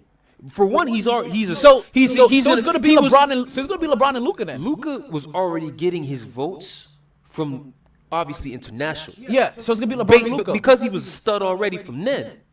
Now add the fact that he's shown that he's like is that dude in the league. He's gonna get our votes too. So combine the two of that. So you're And then the players vote as well with it. You're basically saying LeBron and Luka then. Yeah, LeBron, Luka. Those are gonna be LeBron and those are Harden. gonna be the top two forward voters. I don't care about top two. That shit is bullshit. We talk about the fan votes. I don't care about that shit. I'm Well, talking that's how about you get in. you're talking about like the 1-2 who gets the most votes and all that. No, I'm just talking about having enough fan votes to make the starting five. That's what I'm talking about. I don't care about that LeBron number one vote with the million to and number Doncic. Well, I'm talking about That's enough. just I'm talking about bullshit. enough to make the starter lineup. Yeah. And you have to get a certain amount over enough certain forwards. He has to be the number two. At least you say we're basically saying that he has to be at least the number two voted for forward, and I think he could get there behind LeBron. And I think we're agreeing on that. I think You just don't care about the votes, but the votes are what I matter. don't care about the votes. I don't care about the votes like that. But I think they got him as a guard. Isn't he a guard? Now Luka runs small forward. Well, either way, they should make sure he gets in as a guard. Put him So the as Knicks- put him as a guard. Then Harden at the 2, LeBron at the 3, or no, Kawhi at the 3, Where do I got the Knicks? LeBron at the 4, right there. The Knicks about to lose. Why am I not surprised? And then AD at the 5. Knicks were up by 15 points, and now they're about to And now lose they're by about to 4 lose with by 24 4 seconds points. left. Story of the next season. That's kind of what the Knicks do. But see, I didn't have expectation of playoffs, so shit like that does not affect me. Which I didn't either. And to hear that there are Knicks fans out there that started off the season and thought that we were going to make the playoffs is ridiculous. Sad I really story. saw a victory one every 4 games, Very, which very leads to sad. about 20 wins. And if we get to 30, that means we had some things that went right and bounced our way, because in some of these close games against good teams, we're going to lose them. Like tonight. Sad story. In the game against Dallas, because there was a game in between that where they lost against Charlotte in a heartbreaker, right? But you said we're not going to talk about We're not gonna the talk bad. We're not gonna We're talk. going to talk about the good. Because we already talked about enough of the bad. We gotta give these Knicks. You gotta find some type of So good. To in talk that about. game, Marquise Morris dropped 20 points. Julius Randle had a double-double, and this was a game that he was actually looking to be a lot, move the ball a whole lot more, because he realized that he was being a ball stopper. And I've heard some things about Marquise Morris. Marquise Morris calls the coach basically every game. I mean, every day, every night, to ask him, what do you need in this next game from me? What do you need me to do in practice? Who do you need me to help? What do you need me to work on? What do you need me to work on with XYZ? Smart man. Oh, he's gonna be the vet that they keep. Smart man. He's gonna be the vet that they keep. He should. I honestly, I do not want to hear no Marcus Morris got traded for such and such. None of that, because I feel like he's somebody that those guys can learn from. I mean, the dude's been on like high-end competitive championship caliber teams. Didn't win any final, but he was on the, like you said, he just came from Boston. We knew where Boston was the last couple of years, right there, Eastern Conference Finals. Eastern Conference semifinals the year before that. So it's like the dude knows what it takes when it comes to high-end playoff basketball, what it takes to get your team to that point. So it's like you need at least one of those on your team, especially if you're trying to get to that point. If you're trying to build to the point where you have a good team, you need something like that. And the Knicks definitely do need mentors, which is why Yes. I keep thinking that. You know what? I'm gonna give it 11 more games to fully determine his point guard position, because Dennis Smith Jr. was injured, and that's something else too that people keep forgetting. For as bad and even me sometimes, as I gave him a lot of criticism for how he was looking, I forget that just because you come back and you're playing from injury doesn't mean that you're fully healthy yet. And not just healthy physically, but healthy mentally as well, because until you do some things after coming back from an injury, you may not do things that you normally would do because you're not sure if it's going to aggravate that injury, you know what I mean? Or if you're going to get injured. Ooh, look at that pick. He stood him up. Julius Randle. Oh, and he got called for the foul. Okay. Garbage. like, so I just saw a good pick. And I was like, oh, yo, he stood him up. Still laughing about it too. But of course, it will be a foul, and that is going to be the game for the Knicks. Is that some Knicks shit right there? Meanwhile, in Dallas, 101-58. What quarter is this? Third. How much time? A minute and a half left. God, okay, so they got another four. Another 4 quarters of an ass. You know what's so bad? How bad that because we is? know Golden State got all of these guaranteed games because of what they had. Right. At least that we still thought they was gonna have Steph Curry. With them having nothing, like these games are brutal. They national televised games. They're brutal. I honestly feel bad for ESPN, TNT. Like, to be honest with you, you were better off putting the Knicks game on. Real talk. The Knicks were up by 15 points on Philadelphia, right? That has enough suspense in it all. And then slowly they dwindle the whole entire league. And basically this game is going down to the wire with 22 seconds left. It's a 5-point game. That is way better than what was going on in Golden State. You want to hear Luka's stat line? Triple-double. 35, 11, and 10. In a game where his team is up by 50. Because you wouldn't think that now, like, he's getting any burn because they killing him like this. He still got his 35, 11, and 10.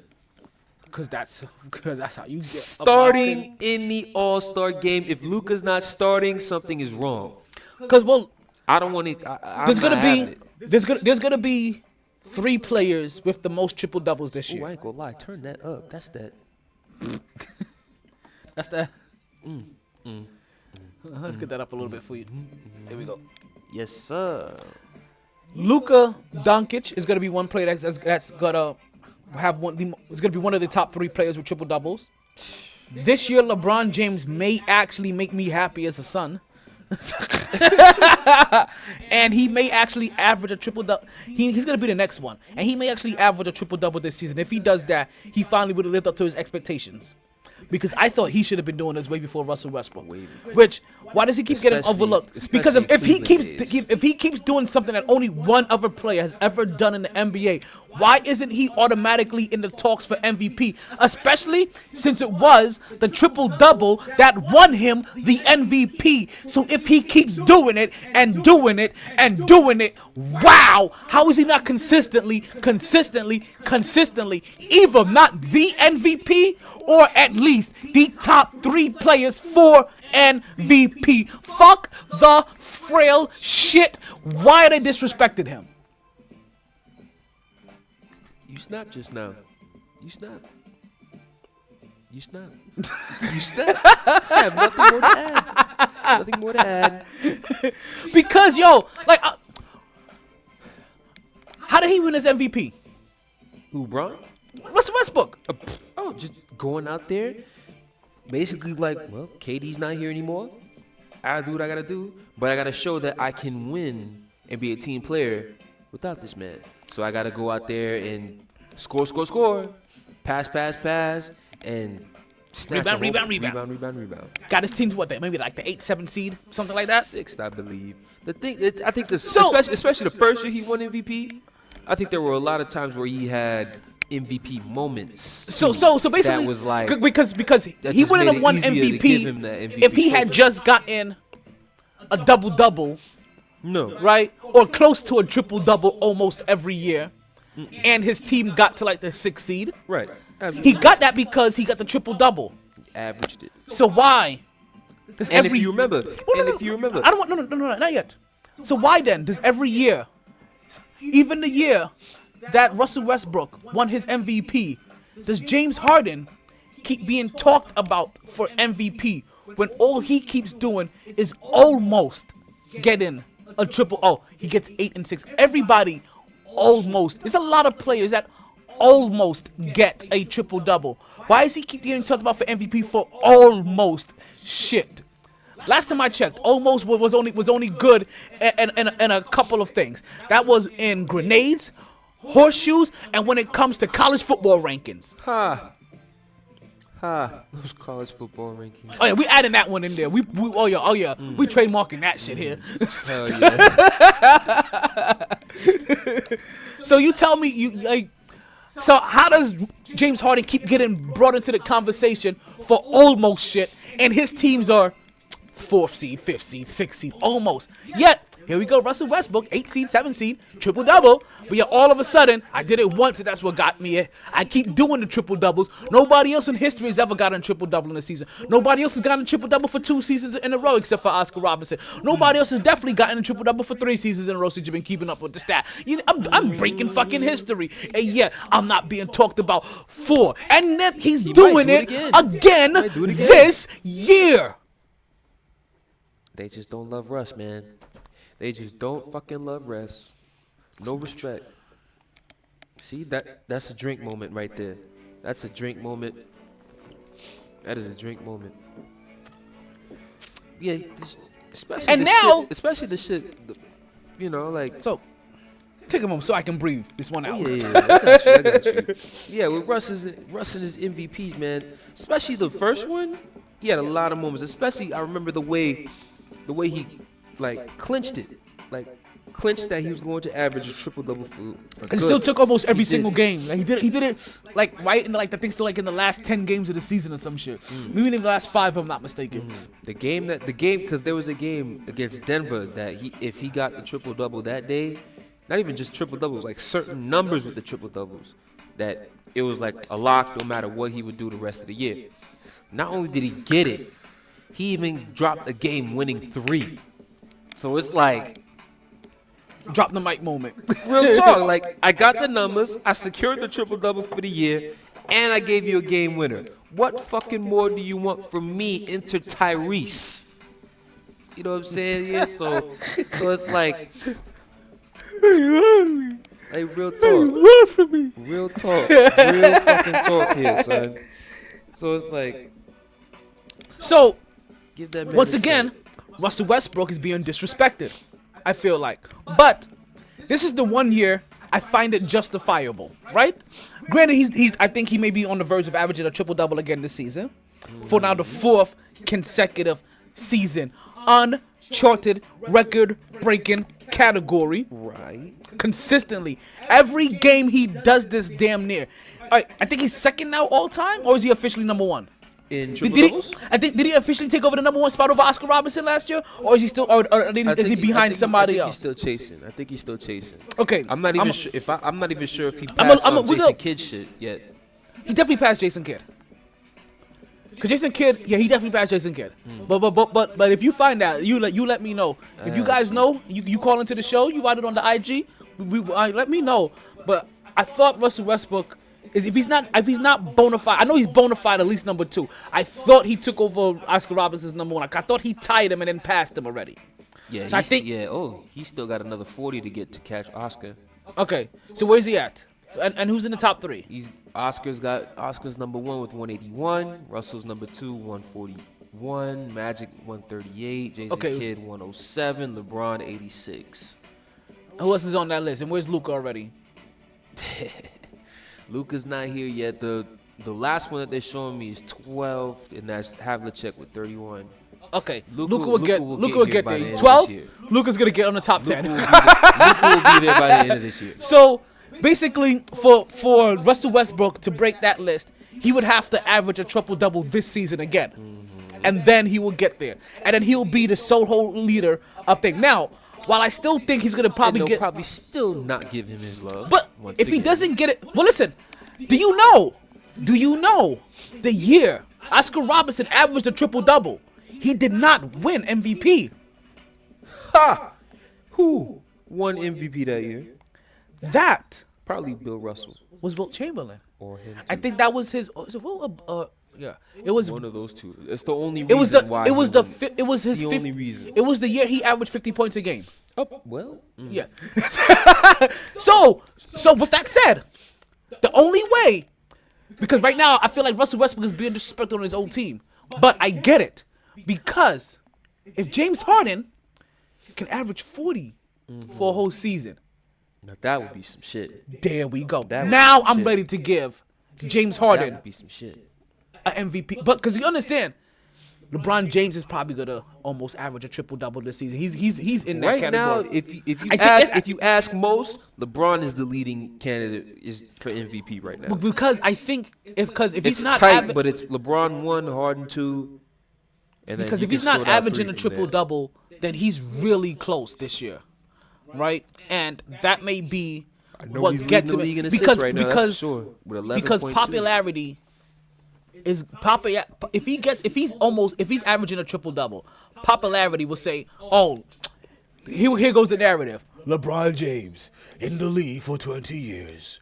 35 years old, been playing this game in a professional level since he was 12, and now in his 86th season in the NBA, he averages a triple-double. This is the greatest thing we have ever seen in our life, while Russell Westbrook is on the verge of also putting up his 180th triple-double, 170th triple-double. He's gonna be somewhere around there, and damn near breaking Oscar Robinson's record, while Russell Westbrook has only been in the league maybe 10 to 11 years, and LeBron James is on his 38th. 2008, I think, is the year Russell got drafted.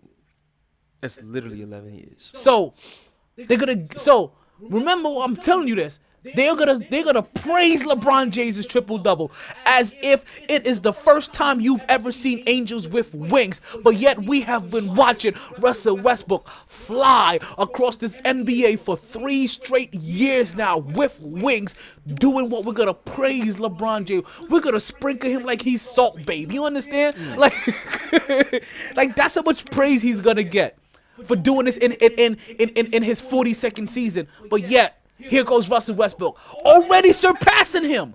Let me tell you why they're going to do it, too. There's a few reasons. 1, he's doing it in L.A.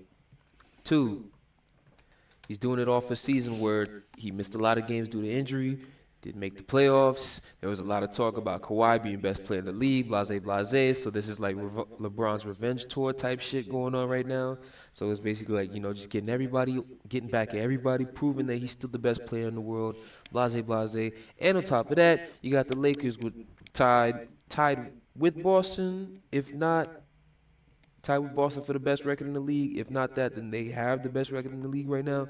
So just going off all of that, and that's only if all of this holds up. That's the reason why they will basically suck LeBron's dick for this MVP shit. We said 12 was the number to get into the top 10.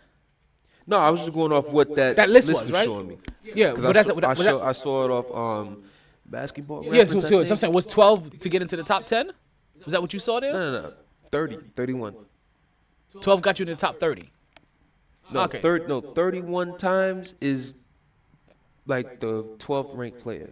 Okay. The 12th ranked player, which is John Havlicek, has 31 triple doubles. Okay, he has 31. Okay. Yeah. That's what you're telling me. That's the 12th spot. But it's not like number 10 is far away. Bob Cousy only has 33. Because James Harden is number 9 with 42. Luka Doncic already has 7 this season. How much does he got for his career? I don't know yet. I haven't. Cause I'm pretty sure he got some last year. Yeah, exactly. So I want to figure that, but that's 7 out of 14 games already. That's gonna damn near be put on, and I'm pulling it up because I don't want to make any assumptions. But yeah, Luka Doncic, LeBron James, and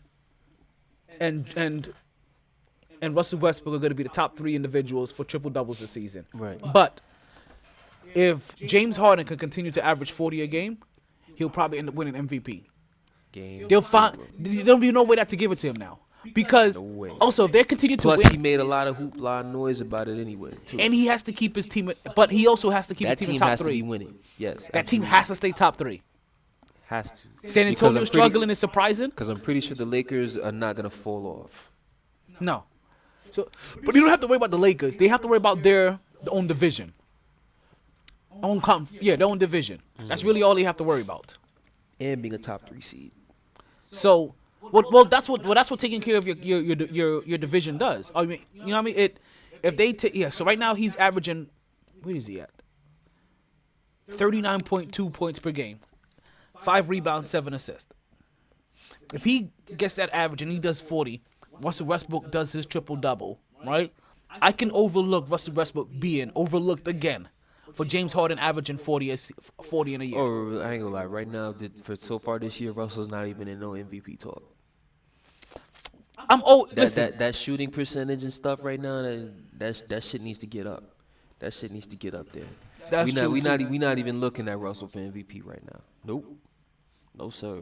LeBron James, 7.9 rebounds and 11 assists. So leading he won't the league in assists. So he won't get the triple double, but he'll get the double double, and he'll be and if he leads the league in assists. So here's gonna be the scenarios then, right? Oh, wait. There is one more individual that needs to pop up in front of my screen before I ask. So, right now, who do you say gets the MVP then? Who's probably gonna end up winning MVP? LeBron James, James Harden, or Luka? LeBron. I'm going to pull up Luka's number in a second. Because I want to see if any of these guys are on the verge of averaging a triple-double. Like, you keep hearing about their triple-doubles. So Luka Doncic... I'm not going off of what they've been doing, like, in terms of numbers-wise. I'm going off based off the hoopla that I'm hearing in the media. Because we all know the media is the one who puts in the votes for these MVP players. So I just have to go off every day when I'm coming in on SportsCenter, every day when I'm tuning in on NBA TV, TNT, all of it. The combination of all of that tells me LeBron wins MVP. Mm-hmm. So you pretty much, do you agree the 3 front runners are probably going to be those 3 guys? That's going to be your front runners all year. James Harden, Luka, and LeBron James? I don't see how they could fall off. I don't. If any of them fall off, their teams don't win. Do you think Luka Doncic has any chance of winning MVP? Absolutely. Absolutely. If he keeps this up, he'll definitely be in that conversation. What do you think it will take for him to win MVP? Oof, kid. Top 3 seed, and it's not enough to just. You got to have MVP moments throughout the season. You have to. Well, I mean, when you blow out teams, you don't have moments. You just have numbers. I mean, this is. What do you think his numbers? This is just one game. But we need. What I mean. Let me go. What was his numbers this game? I said 35, 11, and 10. But you're doing it against a team that 3 wins. Okay. Congratulations. Do you know what his average is? I'm trying to pull that up right now. Okay, I'll tell you. You said he scored 35 points against a bad team. He averages 30, 29.5. You said he had 11 rebounds, right? Mm-hmm. He averages 10.7. Mm-hmm. You said he had 10 assists. Okay. He averages 9.3. Okay. I mean, like I said, did actually. He basically played his game. I just told you that I'm not going off numbers for these MVPs. I'm going off what I'm hearing through the media. That's how I'm going off this shit. And what I get when I hear this shit off the media is that LeBron is gonna, if the season ended today, LeBron will take his 5th MVP trophy, and they would give it to him with the combination of how last season went. You had the whole offseason off, Kawhi being the best player in the world. You come out balling. You led your team to the top record in the conference, and blase. All of that, boom, here you go. Now, like I said, obviously you get there's numerous things that goes into these MVPs, and it's for any sport, whether baseball, football, NBA. You got, of course, you got to have the numbers to go with it. You got to have your MVP highlights. You got to have a few clips that's like. You remember when he did this in this game? Like Lamar Jackson when he did that spin move that faked out 2 guys? That's an MVP moment. What is LeBron's MVP moment going to be? What is James Harden's MVP moment going to be? What is Luka's MVP moment going to be? I'm glad you mentioned James Harden again. I've noticed a definitive pattern in James Harden's his shooting percentage could get up too. To be dribble honest. Shoot, and he sets him up on like his setup is the, and then all of it, And I see it coming. Like it's a timing thing. Like you can't count it. It's just a rhythm thing. Like you see, like, oh, he's about to shoot. Like every single time I see it, I'm like, he's about to shoot. He's about to shoot, and he does it every single time. I don't know what it is. Like I see it. And the thing is, if you, I feel like Marcus Smart sees it. And the shit. What's funny is, I should see it. That's what I hope Franklin the Killer turns into. Into what? Marcus Smart. Oh Lord. At minimum, that's the best he can get. That's so sad. He's never gonna get. He's not gonna turn into a Danny Green. That really is sad. Don't depress me right now, please. Rajon Rondo? Oh, that's the ceiling. Somewhere between Marcus Smart and Rajon Rondo. it really is sad. That was a 4th overall pick, man. And we talking about being as good as Rajon Rondo. See how you say you're not gonna look at the stats to determine MVP? I'm not gonna look at somebody's draft position to determine who they should be. That's not his fault. He was drafted number 4. What did I tell? That shit is bad. What did I tell Al earlier? Fucking Phil. What did I tell Al earlier? Sometimes people try to outsmart themselves. Phil is an idiot. He just made himself look like a like idiot. this year. Like put it this way, when RJ Barrett fell, right? Was there any other clear decision that, hey, okay, based off what's been out there, what's been the scout, what's been the clear consensus that RJ Barrett shouldn't be taken if these other 2 players fall off the board and we got the number 3 spot? No. The only way you take somebody else is if you're trying to outsmart yourself. And you're trying to say, oh, I'm going to pick this guy because I see something that would not happen. Because I see something in Hachimura, so I'm going to take him. Or I see somebody in I see something in Kobe White, and I'm going to take him. Or you understand? Or I see something in the dude in Denver. The light-skinned dude. That wasn't even this draft.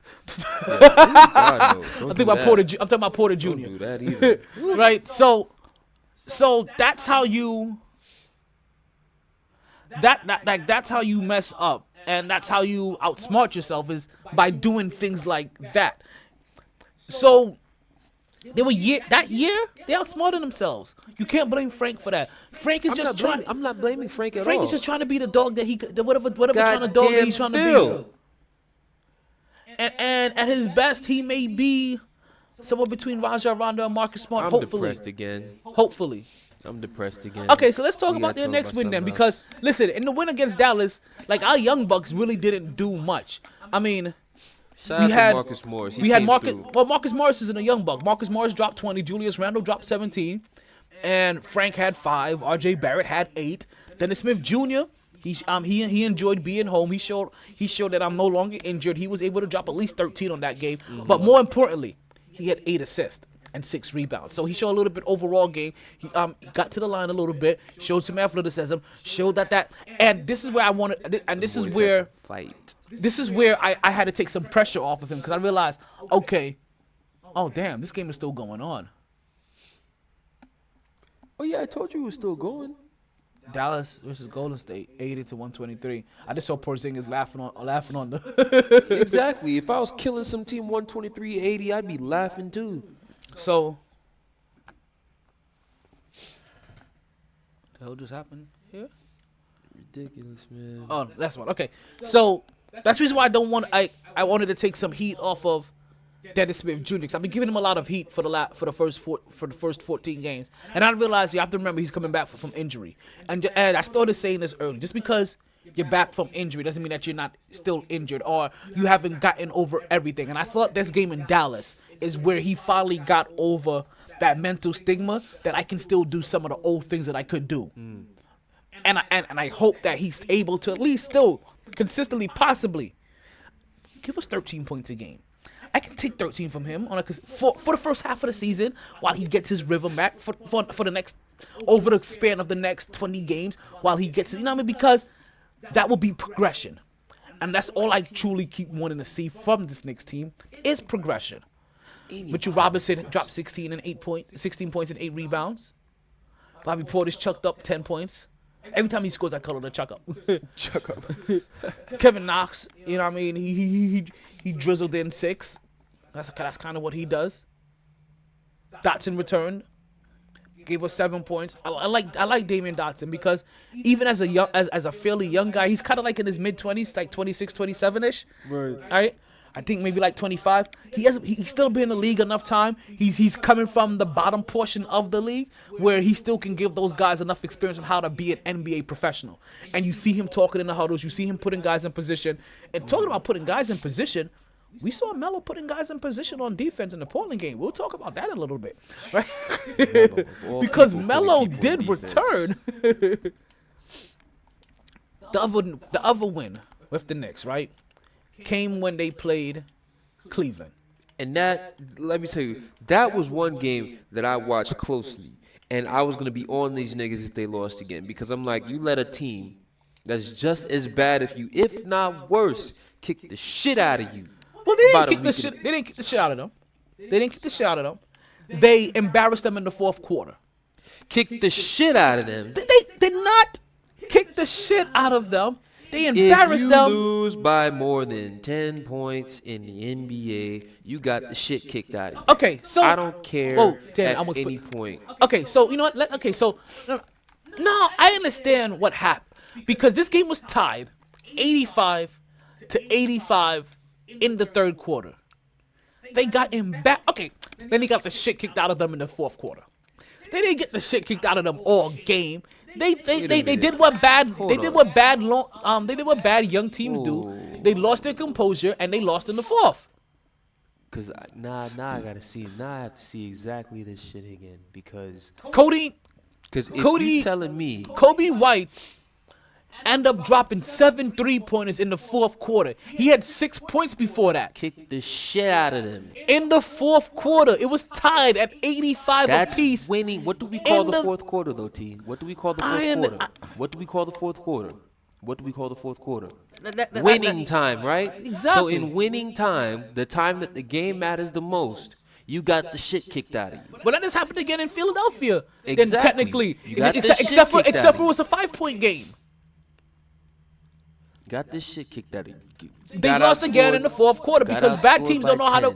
Bad teams lose close games because they don't know how to win. Just very. They have tendencies, and we saw that. Right, and not only did we see it happen in Cleveland, in a game that was tied 85-85 in the third, we saw it again when they played Charlotte and they were up and they ended up letting a guy that ended up getting hot in the 3-point range basically come up, catch an in-rhythm 3-point shot, and fucking shoot an open three. Instead of Frank Ntilikina, the guy that had just said to his head coach, so let me make sure I get my good French accent going on. And the coach, hey, my dog too, right? Right? So a guy that just said to his coach, I'm a dog too, you don't pick up the guy that's hot full court? Don't understand it. But you want to talk about the good, so let's talk about the good. Right? Speaking of which, Greek Freak is still balling, by the way, so he's in the MVP conversation as well. I understand that he's balling, but will he be in the top 3 for MVP? He's gonna be there above LeBron? Is he gonna be there? I said top. I said he's in the discussion. I didn't say he's leading. And that's when we extend it out to 5. And if we extend it out to 5, then Russell Westbrook needs to be out there. Extending it to 4. Okay. 4. Then I'm gonna find a 4th person to put in there. You find a 5th person to put in there. Because I'm gonna find somebody to put in there above. Is he averaging a triple double? You know, he's definitely averaging a double double, doesn't he? Gotta be. I think he's definitely averaging a double double in rebounds. Oh my God. Ooh, 30, 14, and 6. Oh, yeah. Come on, man. God damn. 14? Jesus. That's gonna be a tough thing to. And that definitely. So and he just won the shit last year. So you automatically start off the season in the MVP discussion. So look how many scenarios is gonna be. There's gonna be possibly the Greek Freak with 35 and 15, right? 4 season, putting his team in the top 2 positions. Working. Then we're gonna have Luka Doncic with the Dallas Mavericks, averaging a triple double. All-star starter. Having his team in the top. Now, we're gonna have to see because it's gonna be hard because they'll be behind Houston, right? Which means they'll automatically always be in that. Oh fifth yeah, spot. they'll be in the 5th seed at least because they're not gonna have a better record But than the Lakers, Houston, Denver, He's or gonna the be. Clippers. They're gonna be within 2 games at most, right? But they'll be the 5th seed. Behind Houston. Clippers or the And Luka Nuggets. Doncic is gonna average a triple double. LeBron James is going to be One or with the two Lakers. They're gonna be one of the top 2 seeds. Exactly. And he's gonna be averaging a double double with an assist. That's Probably a lot of, probably leading the league in assists. and that's a lot of numbers. Well, what leads the league in rebounds? Probably. No. Probably So- Andre Drummond. Most likely with 17. Last time I checked, I think he had like 17. I think he was averaging 17 rebounds a game. Is he? He probably would be. I won't even deny it. He probably would be. He's that kind of guy. He is a. It's like you turn and look up. Andre Drummond, another 20 rebounds. Even tonight, barely any points, 13 rebounds. And there's still 10 minutes left in that game. Yeah, see? Yeah, first, 17 rebounds a game. Okay. And he's averaging 19 points, too, so it's not like he's not getting any type of buckets. Well, you put up 17 rebounds a game. You know, a lot of those are offensive and right there at the rim. And we know if you could get 12 of those a game, you could make yourself a double-double guy. Well, there's another guy who would get rebounds like that, still couldn't put no points like that, Dennis Rodman, but that is what it is. Dennis Rodman Damn, is a how different they still individual. getting killed by And fucking Dennis Chicago? Rodman did do that for 1 year. And then he took a bad shot, and he stopped shooting. Let's not forget this. Dennis Rodman used to get at least 20 points a game at one point. He used to score. Took a bad shot. Cost him the game. Stopped shooting.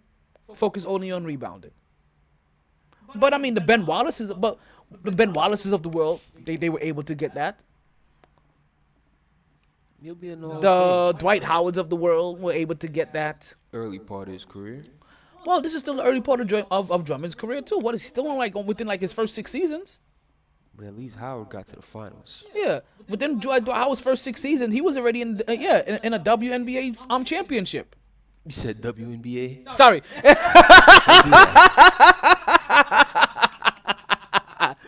You let all that gay talk go to your head.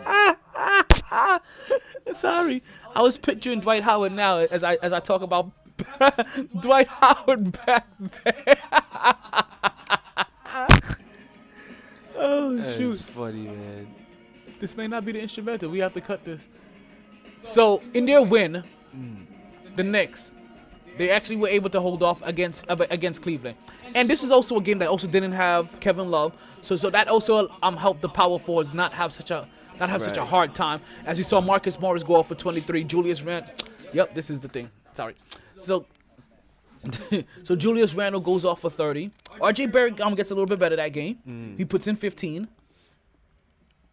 And that's really it. Damian Dotson gives us some veteran work. Drops 11. But that was a good wire-to-wire win. Yes. You see them play Kick the defense. shit out of them. Dennis Smith Jr. didn't get to that 13 number that I That wanted. is But somebody we kicked the shit out of. yes, We kicked the shit out of we them. did. Wire-to-wire victories. Kick the shit Kick the shit out out of of. When you look, when you ball, when you keep it close for 3 quarters and you lose it in the fourth, You still got the shit kicked out of you. you got the shit kicked.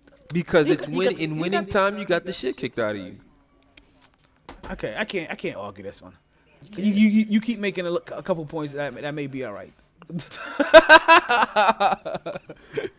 Trust me. You may be making a couple of points that may actually Game and be in the worth fourth quarter, holding you on to. got the shit kicked out of you. I mean, hey, you got the shit kicked out of you. It is what it is. It's just that team has no business kicking the shit out of you, especially in the Garden. No, So who's your surprise team so far this year? surprise team, the Heat, without question. Really? I did not expect. Oh, let me pull up. There's Right, look at the score of this screen. Game. Oh, sorry, to score the game. It is 10-3. I did not expect Miami Heat to be 10-3, second in the league, second in the league. Them and Phoenix. Well, Phoenix kind of sliding lately, but Phoenix actually looks like they could potentially make the playoffs. But look at Miami Heat, and it's not like they're just barely beating teams. They're kicking the shit out of them. So like they just killed the Cavaliers again. 24 points. Well, if the Knicks can blow you out, then the Heat definitely should blow you out. Well, but their shit was even worse. That but you know how teams get toward the end of the game, they let up off the gas a little bit, so these teams hang in. Are they gonna both play tonight? Yeah, they're both playing. They're both. We're playing. talking about Kawhi. So I don't. You haven't heard me give you this disclaimer, right? And I gotta give this to you, and I gave this to the people, so I have to tell you here. It doesn't matter however you hear me salivate about any team in the league this year. It doesn't matter how I talk about the Houston Rockets. I'm gonna talk good about them a lot this year. I'm a Russell Westbrook fan. I love me some Russell Westbrook. You're gonna hear me talk good about them. You're gonna hear me talk good about Phoenix. I'm glad you mentioned Phoenix, but when they're a surprise team, I'm really happy about what Phoenix is doing. I've been a Devin Booker fan for his whole entire NBA career. Facts. You won't hear me talk good about Boston, even I'll be forced to at times. You won't hear me really talk good about Miami, even I'm probably gonna do it in a few minutes, right? And just about their culture, right? But you may hear me even talk good about the LA Lakers. Even Dallas, as you keep hearing me say they're going to win a championship within 3 years. It doesn't matter what I say about any of these teams. I think the LA Clippers are going to win a championship this year. I think they have the more dynamic duo. Oh, Clippers? Yeah. Without question. And I think they're going to win it. And not only that, they have the head coach for it too. And I'll give you more. If there was any coach I think that's in LeBron James' head, it could be Doc Rivers. Doc, absolutely. Absolutely. I still think that Doc Rivers is the one thing that LeBron James has been missing his whole entire career. Because if he would have had Doc Rivers, LeBron James would have 5 championships. If he had Doc, we've been looking at the Phil and the Jordan, the Kobe and the Jordan, the Pop and the Duncan. Yes. All of that. He would have his 5 rings All of that. to talk about. I have my head coach to help take me over to that promised land. Brady to Belichick, all of that. He would have been that guy if he Breeze ever to would have had Peyton. him. Unfortunately, it was wasted on fucking Paul Pierce. Fucking Paul Pierce. I can't stand that bitch. I don't care how you feel about him. Fuck Paul Pierce. Kevin Durant flirting with the fans. See? KD, go sit down, okay? Flirting please. with the fans and go brush your hair. The nigga ain't brushed his hair 8 years, B. 8 years, more like 12. So this is this Brooklyn game, and the Brooklyn Nets, right? They're disappointed. Well, they're not disappointed. They're. Do I need to say it? No, I don't need to say it. They are who we thought they were. Now, if you want to crown them, then crown their ass. They are who we thought they were. So we let them off the hook. They are a team that had a good system that added Kyrie Irving onto their team. Their team was barely a 6 seed, and they added Kyrie Irving onto a team that requires a system to be good. And we see what happens with Kyrie goes into system. Kyrie is no longer in I want to placate to a system mode. We saw that in Boston his last year. He's done placating to systems. Yeah, he placated to it the first year. And we saw what it got them. And then he didn't want to placate to it the second year. And we saw how that got them. And how everybody else looked better than him in that goddamn system with that team. So they are exactly what we thought they were. This year, they're going to be exciting to watch at times because Kyrie Irving's going to drop 50 games. Kyrie Irving's going to make these ooh and ah moments. Kyrie Irving's going to look excited. He's going to take 38-foot jumpers 12 times a game and make 2 of them, and they're going to go in at crucial moments. You know what I mean? Like, and it's going to look exciting. But they're barely going to be a 6, 7, 8 team. And where are they at right now? A 6, 7, 8 team. I ain't gonna lie, the East looks pretty good this year right now, man. Good luck. Boston the 1, Miami the 2, Milwaukee's 3, Toronto's 4, Philly's a 5. So there we go again. Philly's 5. So there we Indiana's a 6. Keep going. Good luck. Keep going. Brooklyn's a 7. Look at the screen in front of you. Orlando's Why are you looking at an it? 8. Look at the big old screen in front of you. Look at that big screen. Look at the big screen. You see the big screen? Look at this shit. You see them? Let me ask you this, right? My friend said earlier he thought the Knicks was going to be a playoffs team, right? Bugging the fuck out. How many teams are from the Atlantic Division in the playoffs right now? Listen, man, what we And got? tell me where they're at. 3 of them? Tell me where they're at. We got Go ahead. the Boston the 1, Toronto's a 4. freaking the Nets is the 7th and Philly's the 5th. There we go. Teams right there. And we have to play those teams Just to get 16 into this times total. And he's expecting us to make the playoffs. Come on, man. Okay, 1, we're not that on, good. son. And 2, when have you ever heard, I would love it, but when have you ever heard that every single team from a division makes it into the playoff? But you. No, period. I mean, no, let's just say, because for us to make it, every team's going to make it. That shit is rare. All 5 teams are not going to make it. That shit And is also, rare. we are the worst team out of all of them. Guess what? They all need a whooping, boy. And we the just saw what Knicks- Philly did to us. And the Knicks are the motherfucking whatever they are to them. With a fucking pinata. Fucking doormat. With a pinata. Hey, listen, I got Hispanics out here listening. Don't be doing that shit. Alright? Don't do that shit. And that was a force. Don't be doing that shit. Be like, okay, what the fuck? I'm like, yo, listen. Y'all chill out. So, I never understood where they thought playoff hopes was going to come at. I don't know. Like, get drug tested Where immediately. last year, Get all drug 4 tested. teams made it into the playoffs except for you. One of, and this was it too. Like, all 4 teams didn't just make it into the playoffs. Some of them made it to the Eastern Conference Championship. Some of them, and then the other one won. Wait, Philly? No. Philly, It no, was Kawhi Toronto, took Milwaukee. Philly It was out. Toronto, Milwaukee. It was Toronto, Milwaukee. Toronto took Philly So out. Philly went to the second. So Boston made it to the first round. Philly lost in the second round. Boston lost in the second round too. Boston also lost in the second round, and Toronto won the chip. And who there did you think you were gonna be better than? Because where For one, Toronto coach proven to be a very good coach because I expected that team to fall the hell off. Well, and they're still and they're 9 I'm and glad 4 you right said now that. and a 4th seed. I'm glad you said that. I wasn't surprised. It's the reason why when Golden State gets everybody back and they get right back into their winning ways. Oh, they're gonna be. Listen, when everybody's back, watch how Willie Cauley-Stein progresses. Because he already had a 3-point shot. It's not even progresses.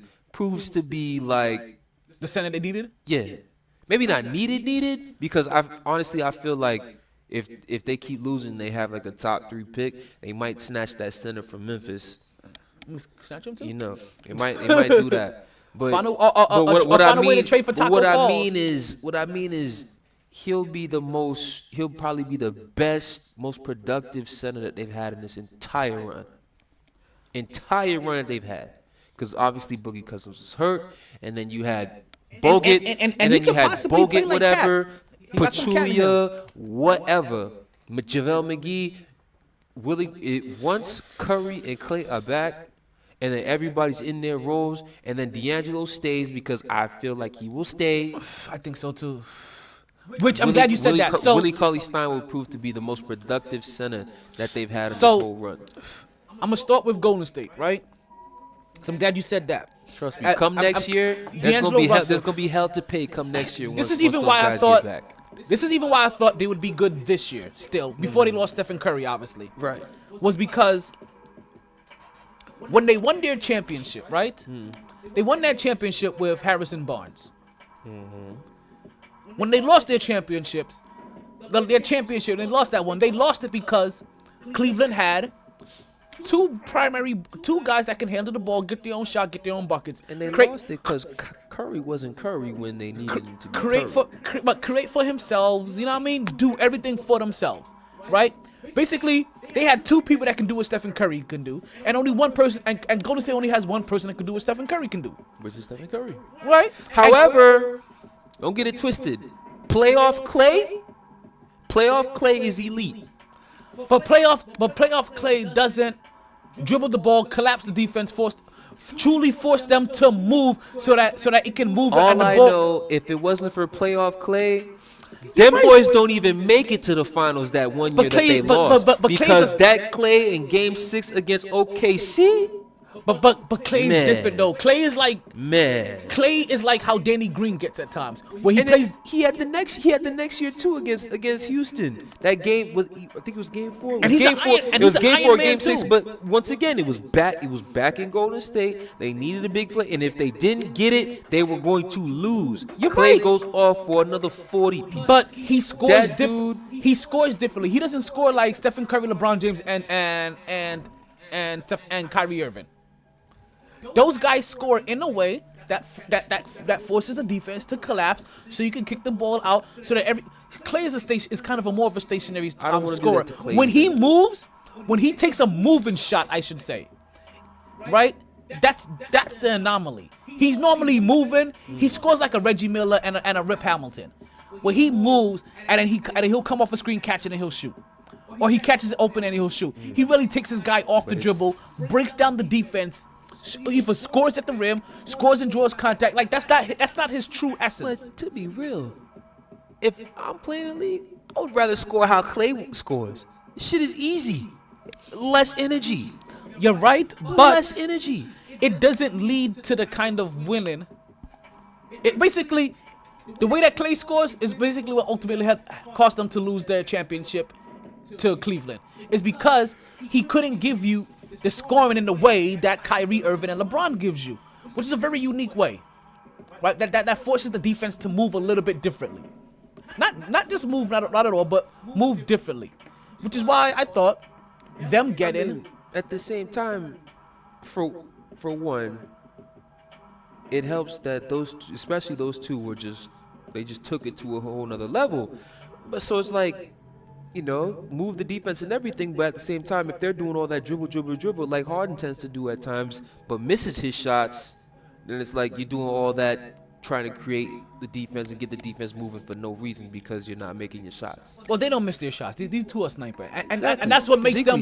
That's what makes them uniquely different than once everybody again, else. It just comes back to basic shit about what basketball is: make or miss league. Because because them same shots that we say is like, I guess, if you get a body on Clay and Clay, if Clay still just hits those shots.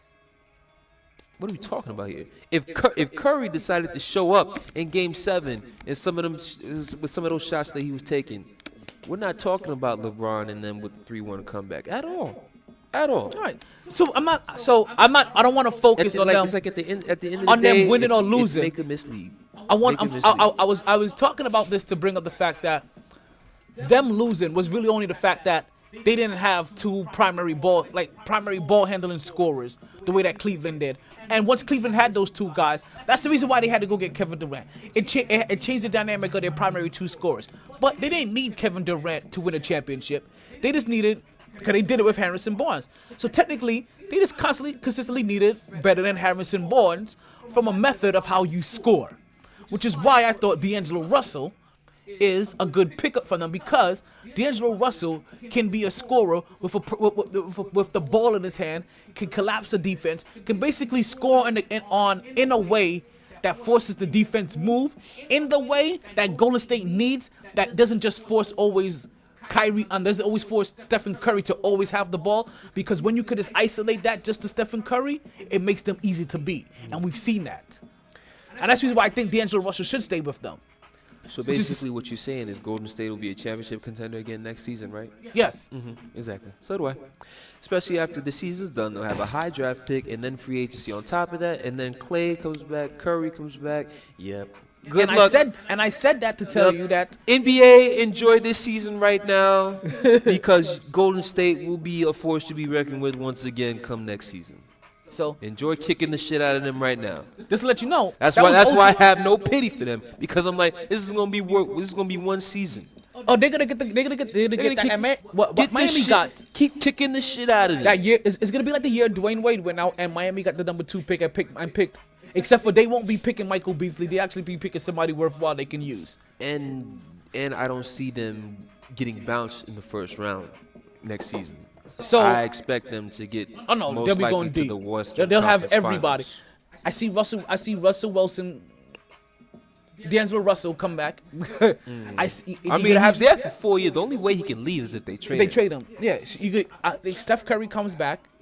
Klay Thompson comes back.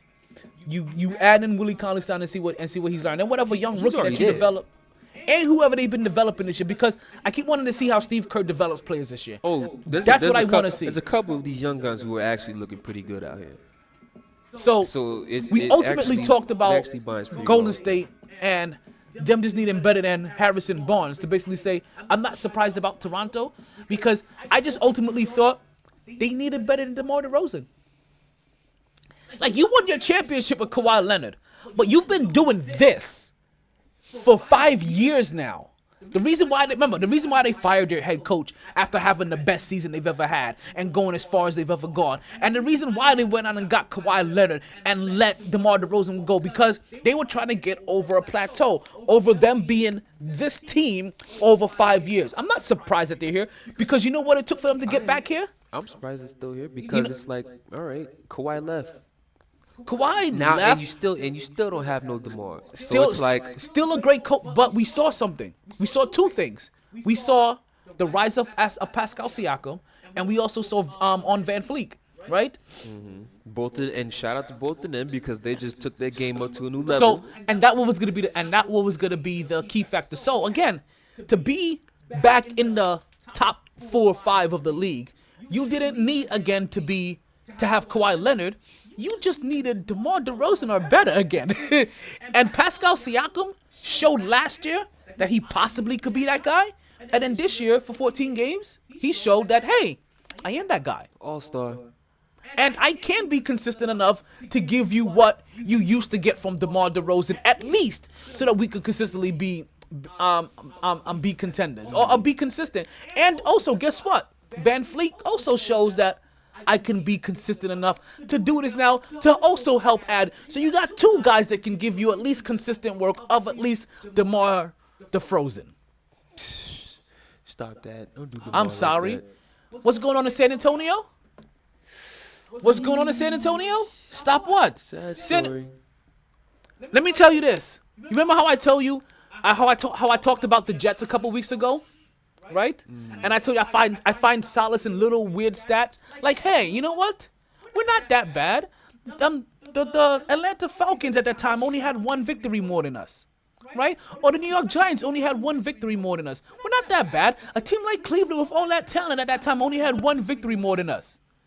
Well, guess what I'm going to say about the San Antonio Spurs as Knicks fans? Guess what, Knicks fans? For as bad as your team is, and as bad as you consistently make it sound, guess what? The San Antonio Spurs is only 1 game different than you. Your record is 4-11, they're 5-10. Woo! Congratulations. The Spurs stink as much as we do. Oh, and can I also add, the Portland Trailblazers are also 5-10. So, when teams are struggling early in the beginning, They'll wake up, though. but this is what it looks like when teams, like, you don't expect it from San Antonio and Portland for it to look this bad for them while they're trying to figure shit out, because you think Portland and San Antonio have their shit figured out. So when the Knicks are a bad team with rookies all over the place, young players all over the goddamn place, a bunch of people that just was signed that are fucking mercenaries and taking 2 or 3 year contracts, and we're consistently trying to figure shit the fuck out. How the fuck do you think the Knicks record is supposed to look? You talking to me like I expected those Knicks to be. Sorry, like I'm not talking. I'm with you. I didn't expect no fucking playoffs with this team. So when they look bad, guess what? They're supposed to look bad. But you know what? We got the same record as Atlanta, damn near, and you would think we'd be better than Atlanta. We got the same. We're 1 loss away from Portland, 1 loss away from San Antonio. We're even 1 loss away from Memphis, New Orleans, Oklahoma City. Like, all these teams that are supposed to be more talented than us, we are better than. Guess what, folks? Guess what, New York Knicks? I understand it don't mean for shit now, but if I told you at the beginning of this season that you would have a better record than the Golden State Warriors, you'll take that shit and you'll beat off to it. Pause. Actually, the first question you would say is, what the fuck happened to the Warriors? Because there's no way in hell that you would think that our record would be more lit than the Warriors. That's forgot. You would just think, oh, Klay Thompson's not there still. No, it would still be the same thing, though. It would be Klay Thompson's not there. They just lost Kevin Durant. It means that, and there'll be a weird solace in thinking, oh, maybe Stephen Curry and Draymond Green leading this team isn't that good together. And trust me, I guarantee you, Knicks fans would probably be thinking, oh, 14, 15 games in? That must mean that the Golden State Warriors are probably 5-7. That means the Knicks are 6-6. They'll get there. No, Knicks fans, not even that close. If we were 6-6 or 7-7 or whatever it will be at this point in time. If we were 6-6, I'd be turning the fuck up. I'd be turning up if we were 6-6 right now. So this game done started. I do want to welcome. Hey, I do want to talk about something because something did happen. Something did happen. Something interesting, and we didn't talk about it, but we mentioned it a little bit. We alluded to it, and I just want to start off by saying, oh, Carmelo. Melo is back, baby. I was wearing a jersey last night. I was wearing my Knicks jersey last night. I was wearing my Knicks Carmelo Anthony jersey. And let me tell you, when he made that first three, I was like, I lost my see? shit. I was like, I lost my shit. You guys were assholes I for lost keeping my out the league shit. for this long. I was like, fuck. I was talking that was the my big fuck shit. you to. That was the big fuck you to everybody. I was talking my shit. I was like, fuck all of you that had Melo out the league. That said Melo should not be playing. Melo shouldn't be this. Melo shouldn't be that. Fuck you. Shut the fuck up with your motherfucking opinions, man. Yo, and you know what? Why you saying that? I'm putting this on wax. Brian Windhurst. He's a dick rider and a hater. Fuck him. He's a hater. I hate Brian. He's riding Listen, LeBron's dick somewhere as we speak. Brian Fat Windhurst is only motherfucker. relevant. Yes, thank you. That fat. I'm glad you said it because that's exactly how I feel. That fat motherfucker. He's only relevant because he of was LeBron. lucky. Because he was lucky enough to be the person to cover LeBron while he was in high school, Straight up. and LeBron used him to be his voice through the Straight media. up. So LeBron James didn't have to say shit himself Exactly. directly. Exactly. Brian Windhurst, you Smart he's man. he's a fucking hater and a dick rider. You heard what he said about Melo coming? Oh, it's not gonna work. I wanted to work for Portland, but it's not. I'm sorry, it's not gonna work. Melo hasn't been there. You fucking. I'm not a person that likes to call people a hater. Brian. No. Brian, You gotta keep it a Windhurst, buck. you are a hater and a dick rider. I've said it right here on the MyT Sports podcast on mytsports.net. Fuck you. Yeah, fuck him for real. He's out there riding LeBron's dick as we speak. Like, word to it. Carmelo Anthony came out. He looked strong. He made a 3-pointer early. Then I after had that, the Melo jersey on and I was lit. Then after that, he took his man. He did 2 dribbles. Created some space with the left arm. That Pulled was back. vintage Melo. Made that That shot. was Syracuse Melo right there. Made some good plays. That was Syracuse Melo. Right. Started off the game 3 for 7 early. Facts. Right, you saw him complain for a couple of shots because he still wanted a couple of calls like I was 27-year-old Melo in the All-Star. You saw him jump in there and grab one of them rebounds. He's talking about, get the fuck out of here, I got it. You saw him get I think he saw him get a block in there too, if I'm not mistaken. I thought there was a block in there. I saw him bug out, try to dunk on one of them rookies. I was like, Melo, yeah. But Melo's been dunking this year, I hear. I heard this from one of the Portland players that he's been dunking. Trying to catch a body, son, on the first game. I think I may have heard it from CJ McCollum that he's been dunking. That's how I know he's been feeling good over the last couple of years. Yeah, but I was because like, he said the last the last 3 catch a body on a years. 6'10" nigga though. Like that nigga was 6'10" and lanky. So as soon as I saw him go, I was like, Melo, yeah. But then, come on, son. as Melo started 3 for 7, he would eventually go 1 for 7. He got that third foul that fucked everything up, son. He got that third foul with I think 6-7 minutes left in the second quarter. Had to sit all the rest of the second quarter. Then halftime is another 15 minutes. We're talking about probably another 30 to 45 minutes total before he could even touch the basketball again. You know what I'm saying? So there was a stretch that he was out, and then but there was also a stretch that he did bad for. Like I said, he did end up going 1 for 7 because at one point in time he was 4 for 14 in the game. But He didn't really add too much more from that point in time. He finished with 10 points, It's like, hey, first game 4 back. rebounds, and that's exactly how he finished the game, was 4 for 14. Right? So started off 3 for 7, finished off 1 for 7. And I'm glad that he at least made those first 3 for 7, because that gave you a look. Okay, here goes a couple of 3-pointers. Here goes him making a couple of rebounds. And remember, Dame wasn't there too. Dame wasn't there. That wasn't there. was That's something big. that to look for. He got a block in there. I think he even poked the ball away at one point in time. That Rodney Hood dove for the ball, but Portland didn't get the ball back. It still ended up going to New Orleans. But you saw him actually get in there. They were playing zone defense a lot, right? Or for a good portion of the game. You saw him be the vocal point. Melo be the vocal point on defense. Because when you finally have a coach that holds him responsible to play defense, Melo plays defense. At least to his best ability, he does. Not saying he's a great defender, but when you're in Denver and they tell you, hey, let's run and gun, you don't play defense, you're not gonna play defense. When you got D'Antoni as your team and he doesn't believe in defense, you see what happens everywhere he goes. Phoenix, New York, Houston, they don't play defense. They don't. Even though as a player you may have tendencies, you really are an extension of your head coach or the coach of your team. And if you don't play defense for a coach that does focus on defense, guess what? You're not gonna get playing time because he wants you to play defense. No playing time at all. So I like what we saw from Melo to begin with. This is the first game.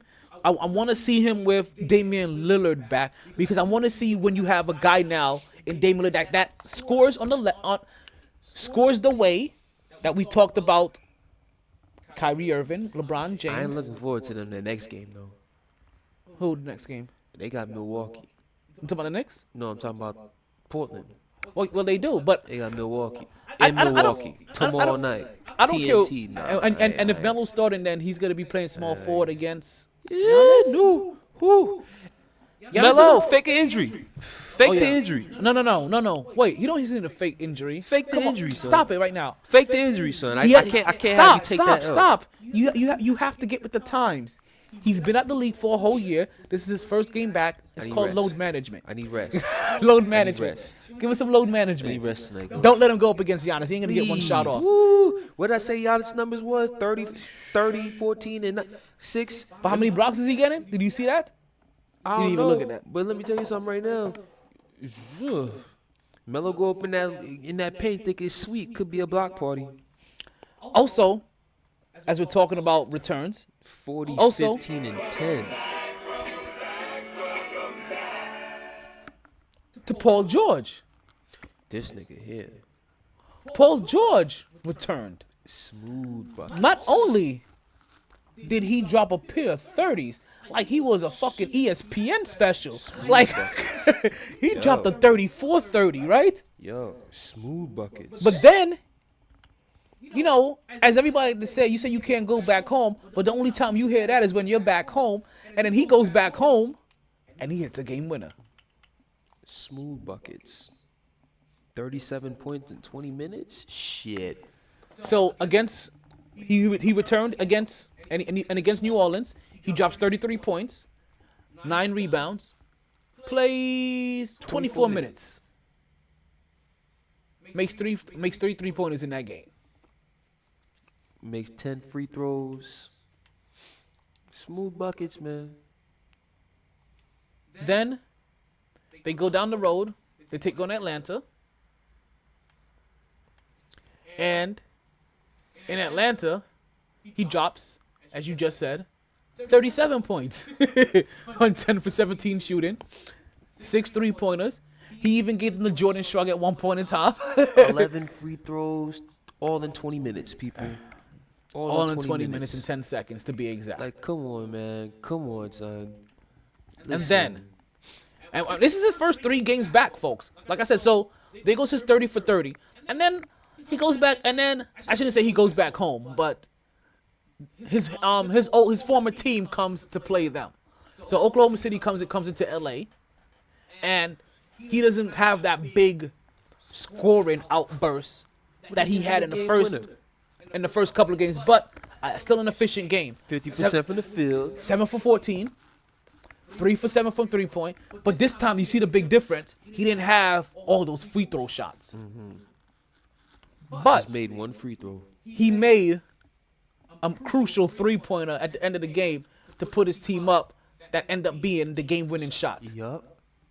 In the end of the game, that was kind of hectic because at the end of this game, they had to do a review on an out-of-bounds play at the closing minutes to determine if it was going to be Clippers ball or Oklahoma City ball. And the Clippers were lucky, and they got and it was overturned. And that's how they ended up getting the ball back for Paul George to get the opportunity to hit that shot. Yeah. Now, who says the refs aren't nice from time to time? well, let me tell you the reason why it wasn't nice. Because it damn near took them 7 minutes to figure this shit out. Let's talk I about may be the over replay exaggerating a shit. little bit, but I know you guys is automatically saying goddamn. Well, there's a reason why I say goddamn, because I said this, and I don't know where I said this at, but I said this to you earlier today, and I'm going to say this again to you today, so it could be caught on your IG, but I know I've said this already on the podcast. I am a firm believer that for official reviews, For It's- whatever sport. for whatever the sport, it should take one play clock. If the players have to get a play off at one play clock, I don't need things being stopped for such a long time period that it's taking longer than a play clock. Right. So, in the NBA, when they put things under review, it needs to be 24 seconds. In the NFL, when they put things under review, it needs to be 35 seconds or whatever it is. Yeah, I think it's 40. Or 40 seconds, 40 right? seconds. I think it's what 35 seconds on the I first mean, they already down. got the motherfuckers looking at it in New York. Exactly, because in both cases, you have somebody reviewing it Before you even get to the beforehand. monitor. So before you get there, be like communicate. Okay, what am I seeing here? Should that be a play that's Exactly. overturned? And the person from upstairs should already be like, yeah, I think that should be overturned. But take a look at it. What do you think? Right. And then when you take a look at it, be like, okay, show me another angle. Okay, show me another one. We got like 10 seconds. Okay. I didn't see enough to be overturned. But you thought it was enough?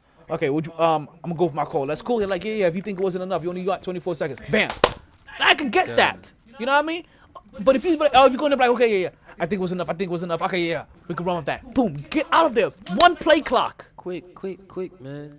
It shouldn't take, we shouldn't be seeing, I shouldn't be able to realize that, holy shit, this referee got a mole on his face. Because we're staring at him for so goddamn long. Bro, what were you able to do when the Knicks were out here, in the Knicks 76ers game, when they was having that review that was taking forever that we saw?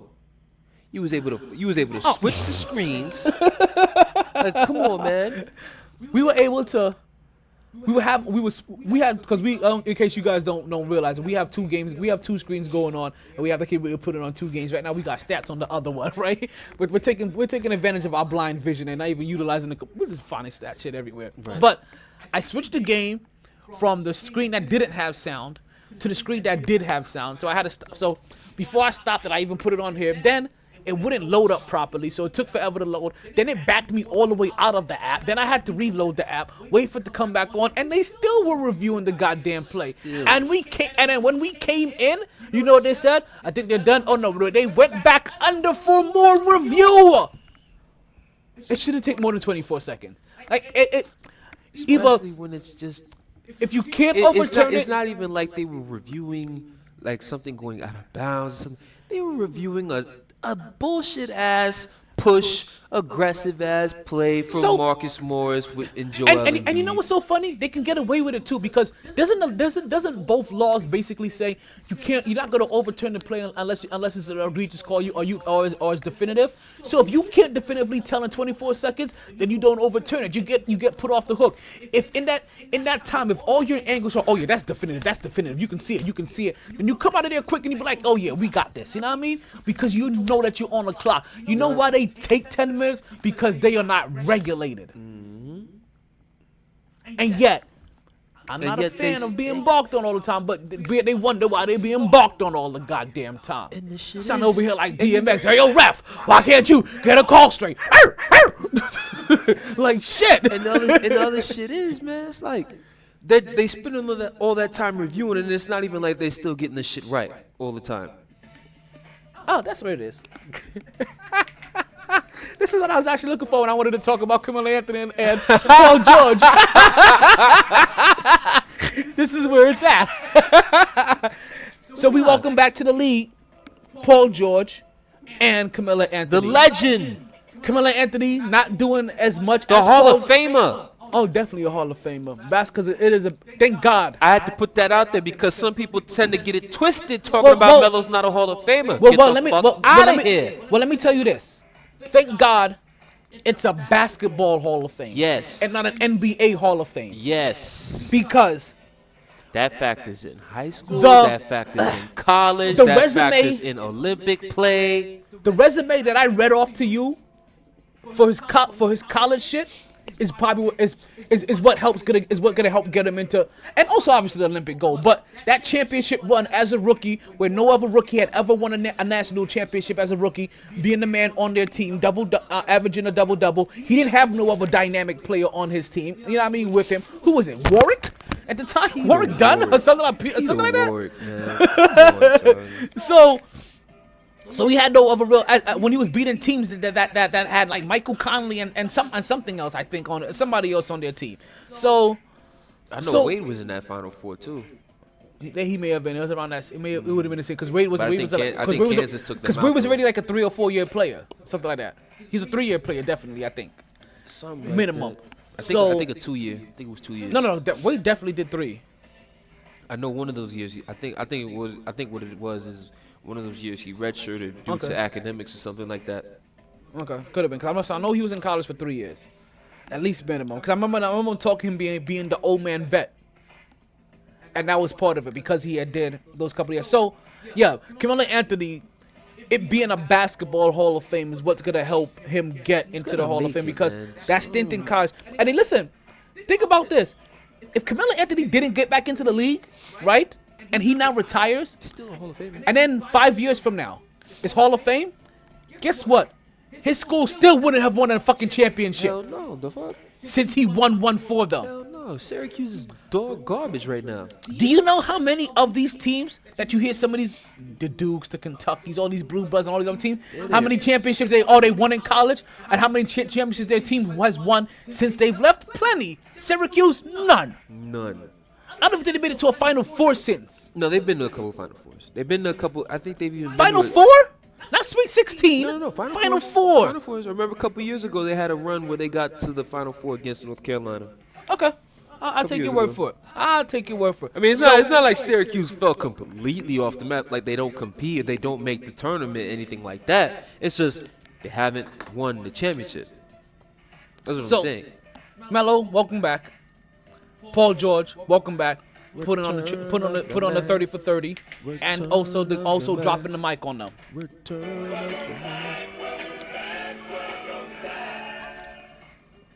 You want to talk football? Why not? How you think you did last week? Ass. You had a winning record. Ass. You had a winning record. Man. Listen, All you know I what know I? is some of my picks. This is how I always look at it, right? Record? This is how I look at it. If people put money on every single game that you picked, the same dollar amount. See, that's how I treat it. That's would why I they try to be come? perfect. Would they come out with a surplus, or would they come out losing money? And if they would have used all of your picks and put the same exact dollar amount on all of your picks, they would have made money. Dennis would have made more money with my picks. Like I said, ass. What was my record though, for real? You came away. Oh, hey, that was last week. That was last week. Out of all the 15 games, you picked 10 right. 5 losses. 10 of them right? Damn. Yeah. I had 13 for 2.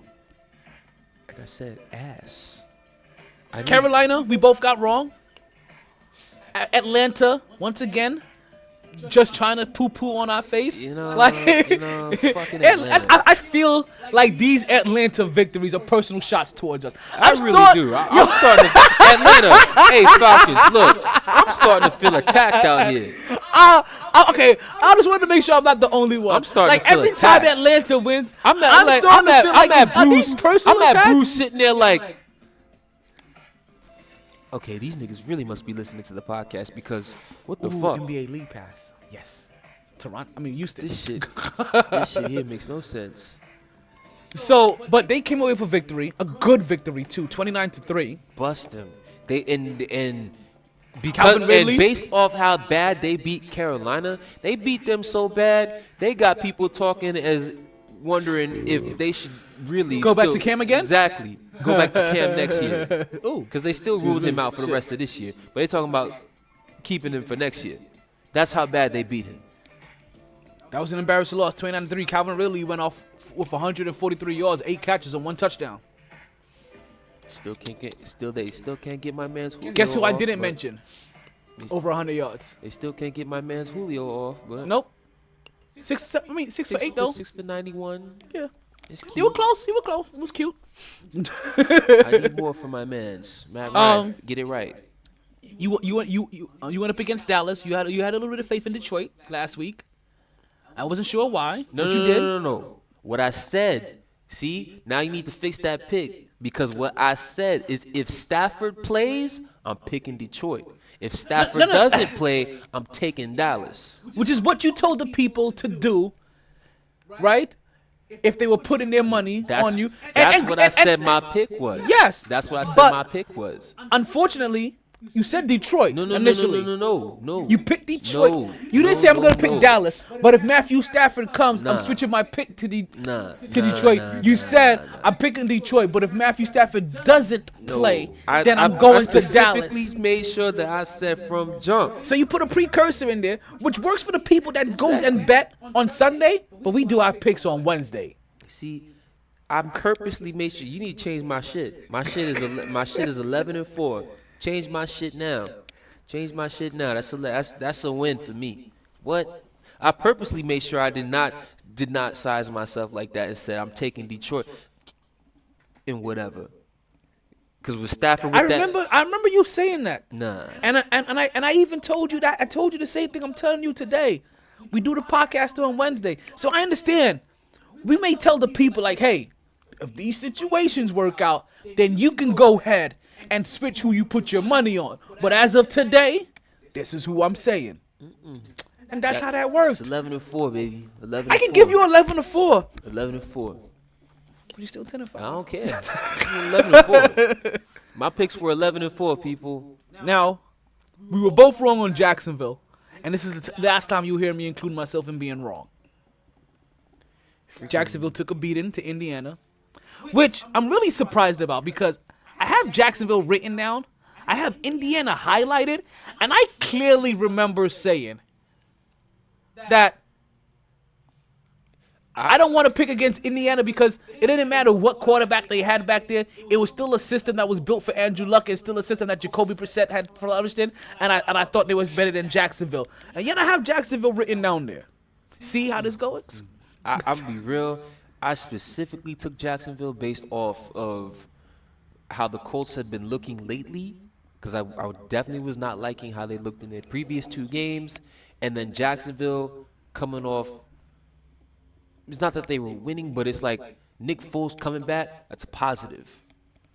You thought they had some momentum. I thought they had some type of momentum coming into that game, and then of course, as I said. And they had some momentum. It was a 33-13 loss momentum. Mm-hmm. Big ass whooping. Jonathan Williams, 116 they scored yards. First though. That was about it. Marion Mack, 109 yards. They had 2 over 100. They did their thing. They ran the ball all over them. They did. And then San Francisco was out here having niggas looking at them side-eyed for a little bit like, huh? Y'all niggas about to go 2 in a row with the L? Heading into the Green Bay game? And then Mr. Garoppolo decided to put his big boy pants on and then he passed that ball for. Sure So did. Led a nice little comeback. Well, Jimmy. As we Very big win for them. As Very we big glossed win for over them. Because there wasn't too many people that had more passing yards than Jimmy did, and Dak Prescott was one of them. He had the Wendy special. Do you know what that is? Man. Do you know what the Wendy special is? No. All I know is it needs to It's how many involve him. he had paid. 444 yards. He had the 4 for 4. He had the 4 for 4. There you go. But Jimmy, as I find very ironic in Jimmy fashion, he had the 4x4 with 424 yards. 4x4. Hold it down real quick. So You're gonna go into the bathroom. We're gonna take a quick break because we're gonna end the show soon. We don't got much more. I'm still surprised that we keep running these shows into 3 hours. I really thought this was gonna be an hour-long show today. Break coming up at you. This is still the Mighty Sports Podcast. You can still catch it everywhere and anywhere that you listen to your podcast at. Whether that be iTunes, it be Google Play, it's Podbean, it's Spotify. Anything you can think of is where you can find the podcast at. I will be there. Whenever you want me, I'll be there. Whenever you need me, I'll be there. Whenever you call.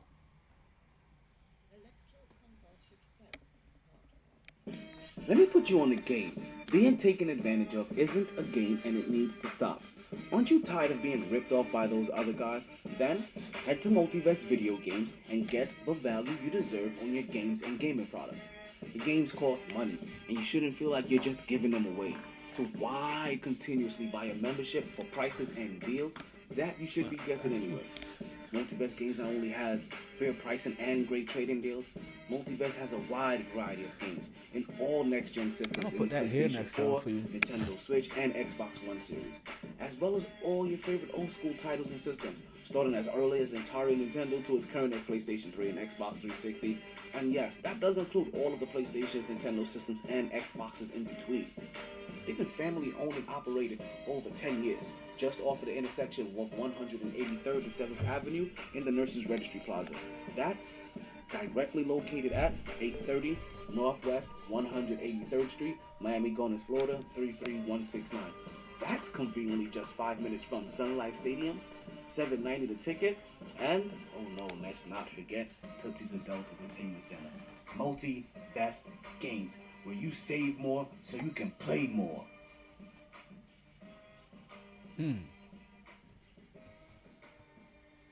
So I know we're talking football, but this Houston game is on. And we're back to the Mighty Sports Podcast. I'm still your host, one and only talent, Tomar Taylor. I still have my guest, and it's turning out to probably be my co-host. We're gonna see how the rest of the season work out. Hey now. KJ. Hey now. hey My rook. now. I like the sound of that. From guest to co-host. So we have Houston and Denver.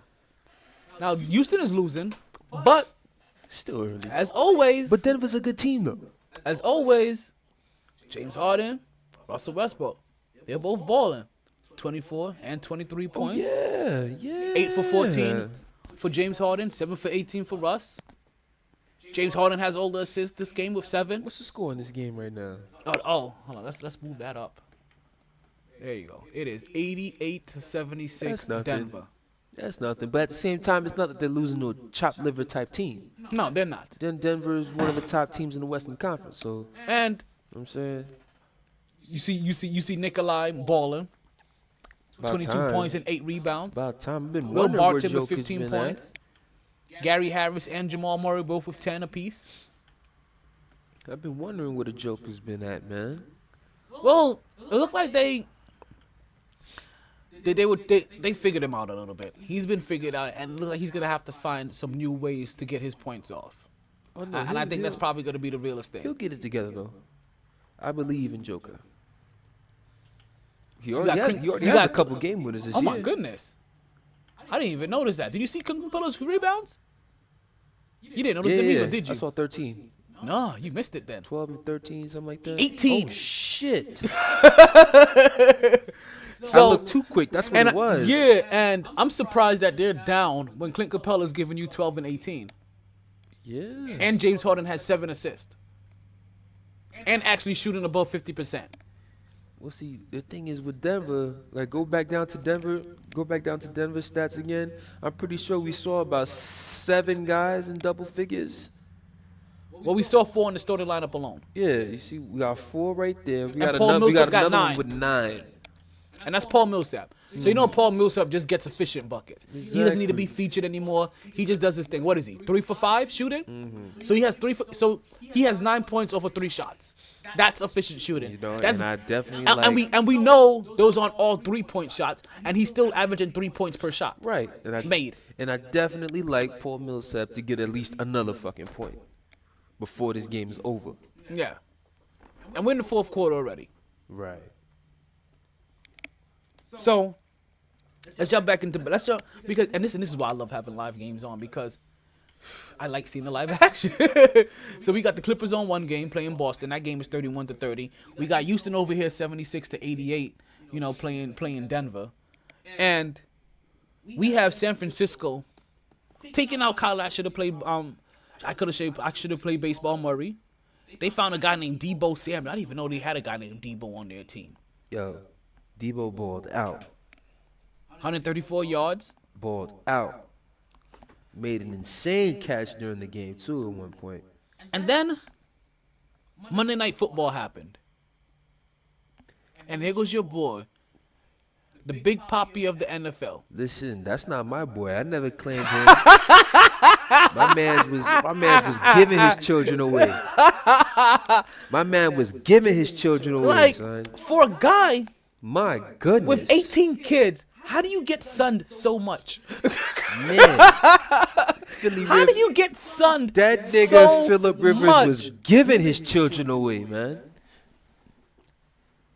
Over and over. I on know repeat. I didn't just see him, but I swore I just saw Bradley Beal in a Denver uniform. You're I know that's not bugging true. out because I saw Bradley Beal the other night just drop 30 points. Oh, woo! And he still made that. That's an and one. Because he's electrifying.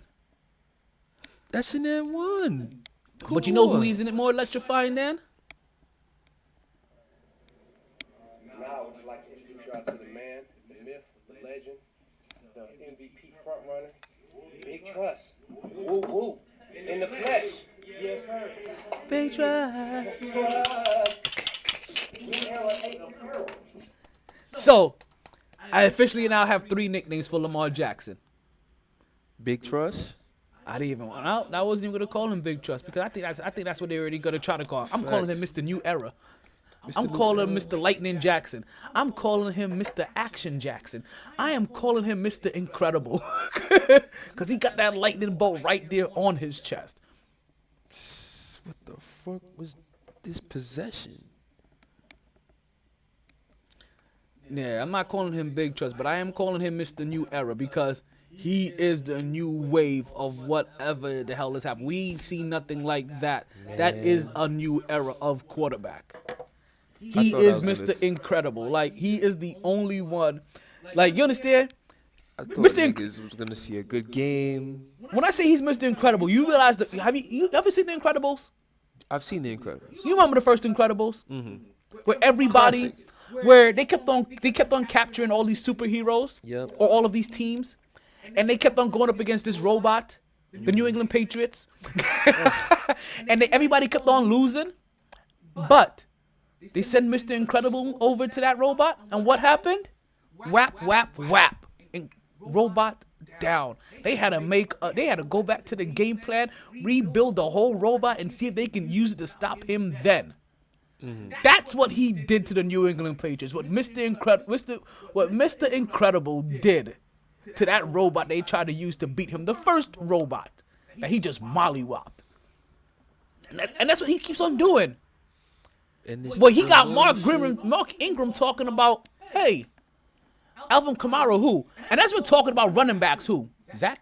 It doesn't look like Mr.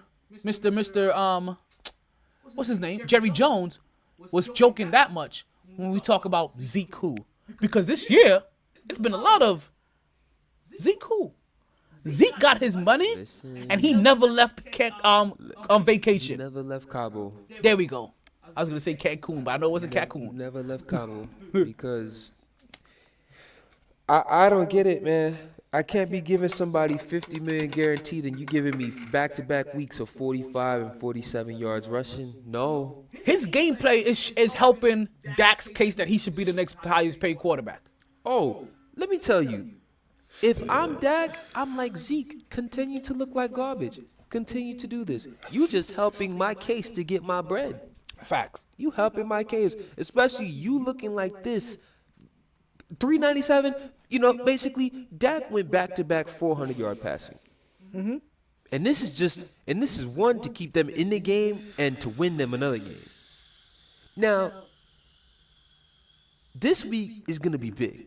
I already told you how big this week was in terms of the games Okay. this week. But I'll just quickly give a little piece in terms So of you ready just, to do your- in terms of just okay. this game. It ain't even about picks right now. But in terms of this, Oh, you're not ready to do your in ter- picks? oh, I'm ready. But in terms of just this game alone, let Zeke look like dog garbage against the Patriots. That's right. I know who they're playing now. Yeah, I remember now. Let Zeke look like dog garbage against the Patriots once again, against another team, and then Dak keeps them in the game with his arm, with how that defense has been this year, picking people off, forcing fumbles, getting return for touchdowns too. Let Dak go up there and throw 350, 400 yards. Oh, if I'm Dak, I'm going straight to Jerry Jones after that game. And I'm like, I need my money right now or I'm not playing another game this season. Okay. So, Especially if they win. we're moving on to these picks. Let's get it. Because we're actually going to close the show with the picks. I don't know how we keep doing this. I have never planned on ever doing a 3-hour show a day in my life. It was that depressing Knicks talk that y'all wanted to have. But it keep listen. That we needed. No, I understand. Trust we me. needed that first hour of Nick therapy because I needed to talk Knicks fans off the ledge. And I see why, and I see where their expectation. Because 14 games in, I didn't see where this delusion of Playoffs. What? like Hit why him again why, with the playoffs. This delusion of distraught that they had. Like, why were you so distraught, Knicks fans, about what was going on? I know it's hard to see them lose, but why were you so distraught? And I don't want to go back down that rabbit hole. So, playoffs.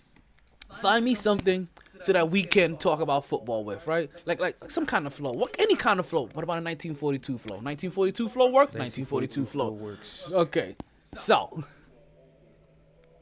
first game first. We got the Thursday night game tomorrow.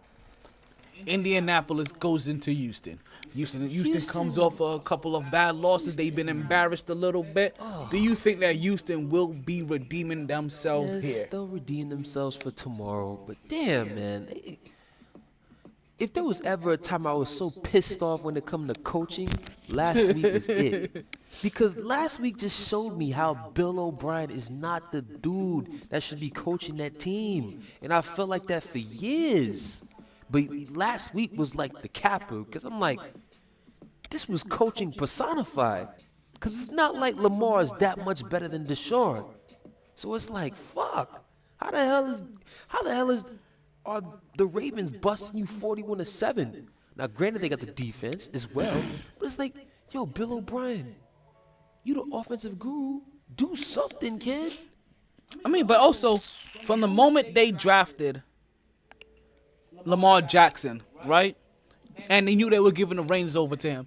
They did everything to make this team function around him as much as possible. Exactly. I mean, So Lamar Houston- Jackson already had a badass wide receiver. Lamar Jackson didn't have, I'm sorry, my bad. New Era didn't have a badass wide receiver. What they did? They went and they drafted Hollywood Brown. They found him speed. Also, you know what they did? They found him a speedy-ass running back. And then they found him a speedy-ass reliable veteran running back in Mark Ingram, who may also be another guy that's on his way to being one of the Frank Gores of the league. Anytime you pass 10 years in the league, I'm like, you're a Frank Gore. which I hope that Adrian Peterson gets into that role of being a Frank Gore, because if he gets there, I feel like he'll continue to break a whole bunch of records. Because he'll just have so much time underneath his belt. So, did I hear you correctly? Yes. Okay, Houston, that's for Houston. tomorrow. After that, we have Even Denver. though I have no confidence in it whatsoever. But I'm taking it strictly on the fact of Deshaun Watson, based off the fact of how they looked the last couple of games. They rebound. Because if they lose, they're not leading the division anymore. So next up, we have Denver going into Buffalo. who cares? The people care. The money people care. All right, people who care, take Buffalo for that game. I got Buffalo too. I'm not going up against Buffalo because Still not confident in that one because I'm waiting for Buffalo's ass to really show part of the second half of the year. But I will give credit where credit is due because Josh Allen is playing some very good football right now. But I think the thing is Denver, why I have no confidence in it as well, is Denver, especially based off of last week, confirms of how I've always felt about them. They are probably the best 3-7 team that you'll see. Next to Atlanta, of course. The best 3-7 team that you will see. If they had any touch of offense, that 3-7 might be reversed to 7-3. If they had any type of offense. That could be true about them. Yeah, I'm not quite sure what's going on with Denver either. Denver is surprisingly bad, and for right now, it's kind of hard to go up against Buffalo until Buffalo finally shows that they've hit that second half of the season stride that we normally think they will fall on. But I also will say this: Buffalo for the second half of the season, have the same kind of record that makes Jets fans thought that they could have a playoff run at the end of the second half of the season as well, because they have a cakey kind of season for the second half. It's the reason how New England had a hot start. Remember, we all playing the same teams: Jets, the Bills, and the Patriots. A New England schedule starts to get tough. Yes, but now Buffalo's season starts to open up a little bit. They start to play a couple of these easy teams. Next up, New York Giants going into Chicago. Giants. So far, no trust, no type of faith in Trubisky whatsoever. So Not like far, the Giants give me right anything more to believe in or whatever, but it's a little bit more than them. Exactly, it's way more than the Giants. It's just a little bit more than them. All right. So the next up, we have Pittsburgh going into Cincinnati. Pittsburgh better win. Don't you be the one that gives Cincinnati that first win. Shit. Especially after how you looked last week against fucking Cleveland. You don't consider that the anomaly? I mean, because Cleveland actually has talent. Does Cincinnati have enough talent to beat anybody? And I know they're trying to beat anybody with the talent that they have. Look, all I know is Pittsburgh, don't be that team. Don't be that team. What would happen if Houston loses that game against Indy? If Houston loses that game, then Indianapolis takes over the division for right now. For the moment. That's exactly what I was hoping to hear. And that's going to be scary. That Indy, after losing Andrew Luck at the beginning of the season. And let me tell you, if Indianapolis makes it to the playoffs, no team will want to see them. No team. They have the perfect combination to really fuck up somebody's season. Defense, great offensive line, running game, quarterback who's not going to beat himself. Yep. Perfect combination for playoff football. Unlike the Chargers, who thank God they're on a bye week. Because that's also what happened to Phillip Rivers again at the end of last season. He threw it 4 interceptions last week. 4 interceptions. One crucial interception to officially keep himself out of the game. Like he was giving his kids away. He was throwing the ball away like he finally realized he had too many damn kids and he needed to get rid of some. It's like, yo, I'm not gonna be playing anymore. I need You to get get rid a of kid. some of these. You get a kid. You get a kid. You get a pick. You get a pick. You get a pick. So are you going with your Steelers? Yeah. All right. Next, Miami goes into Cleveland. Tough game. It really is a ain't nobody care game. But the thing is, the Dolphins really do look better. But Cleveland, they kind of showed some shit.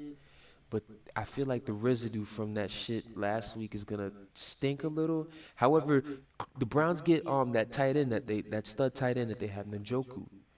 I saw a Bleacher Report that they get his ass back. So I feel like that is gonna pay dividends because they also have the other tight end that they've been using. I guess Harris is his name or whatever. So that can actually help them. It's an additional weapon. They can use the 2 tight end set with them and Landry. And as long as Baker doesn't do dumb shit to fuck the game up, they should win that game. So I'll take Cleveland. However, it would not surprise me if the Dolphins win because they have the kind of risk-takey, go-get-it type of defense that if they get to Mayfield early and rattle him, he'll look like how he's been looking prior to these last 2 games. we're still so far been spot on the same picks. I still got Cleveland as well, only because they have more talent. Right. Like they should not. Literally, that's basically what I'm going with. Yeah, like even They still have more they talent. have they're technically the more talented team, as we see the Clippers still tied 40-40 with Boston. As Boston is the top team in the East and they're taking on the Clippers, and even though they're the top team in the East, I think their records are actually not pretty similar. I think Clippers have got 5 losses. Boston has only suffered 1 loss, I think maybe. They got 2 losses right now. 2 losses. So we see this game being close. As listen, this is the first game that we see Paul George and Kawhi Leonard back. Shifting gears, we have Houston and Denver still taking on each other. Game is in the 4th quarter with 5 minutes left, and Denver is still up 96-84. As I think Houston Rockets only has 3 losses this season so far. Something like that. So, 2 or 3. Somewhere around there. Let's take a look. Yeah, 3 losses. They're 11-3, and Clippers are 9-5, while Boston is 11-2. So next up, we have Tampa Bay going into Atlanta. Oh, how the hell can I pick against Atlanta after the shit that they got me thinking about eating crow? Not really going to, because like I said, it's kind of still irrelevant. A little too late to the motherfucking party. So I'll pick the Falcons, of course. Now watch me pick these bums, and they come out looking like dog shit, and Jameis turnover chain Winston decides to actually look good and beat them. I'm glad you said that, because you basically said everything that I just needed to say. And finally, we are not aligned in a pick. Because you're going Atlanta, and I still refuse to have any faith in a dirty bird, because I wash all my chicken before I eat it. Yes, so I'm picking Jameis turnover chain Winston to have one of those games where he has four touchdowns and 3 interceptions and still wins, because they're playing up against Atlanta. Have you heard Jameis Winston's stats for this season? Yes, he's incredible. He's like one of the top 5 producing quarterbacks, production wise. And then Look at his numbers. And then you hear the touchdown interception ratio. Ah. 19. Why you always gotta bring negativity? Because that, into at this the end shit? of the day, that's what it matters, man. 19 touchdowns, 18 interceptions. Exactly. That is. It's okay. Oh my god. And they have the same exact record as the Atlanta Falcons. Come on. Because listen, Matt Ryan. Because Julio.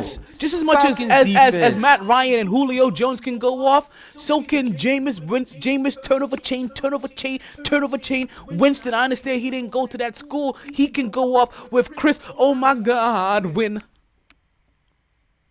They can do it. So it's not it's not beyond the realm of possible. So we're different on this pick, and this is finally.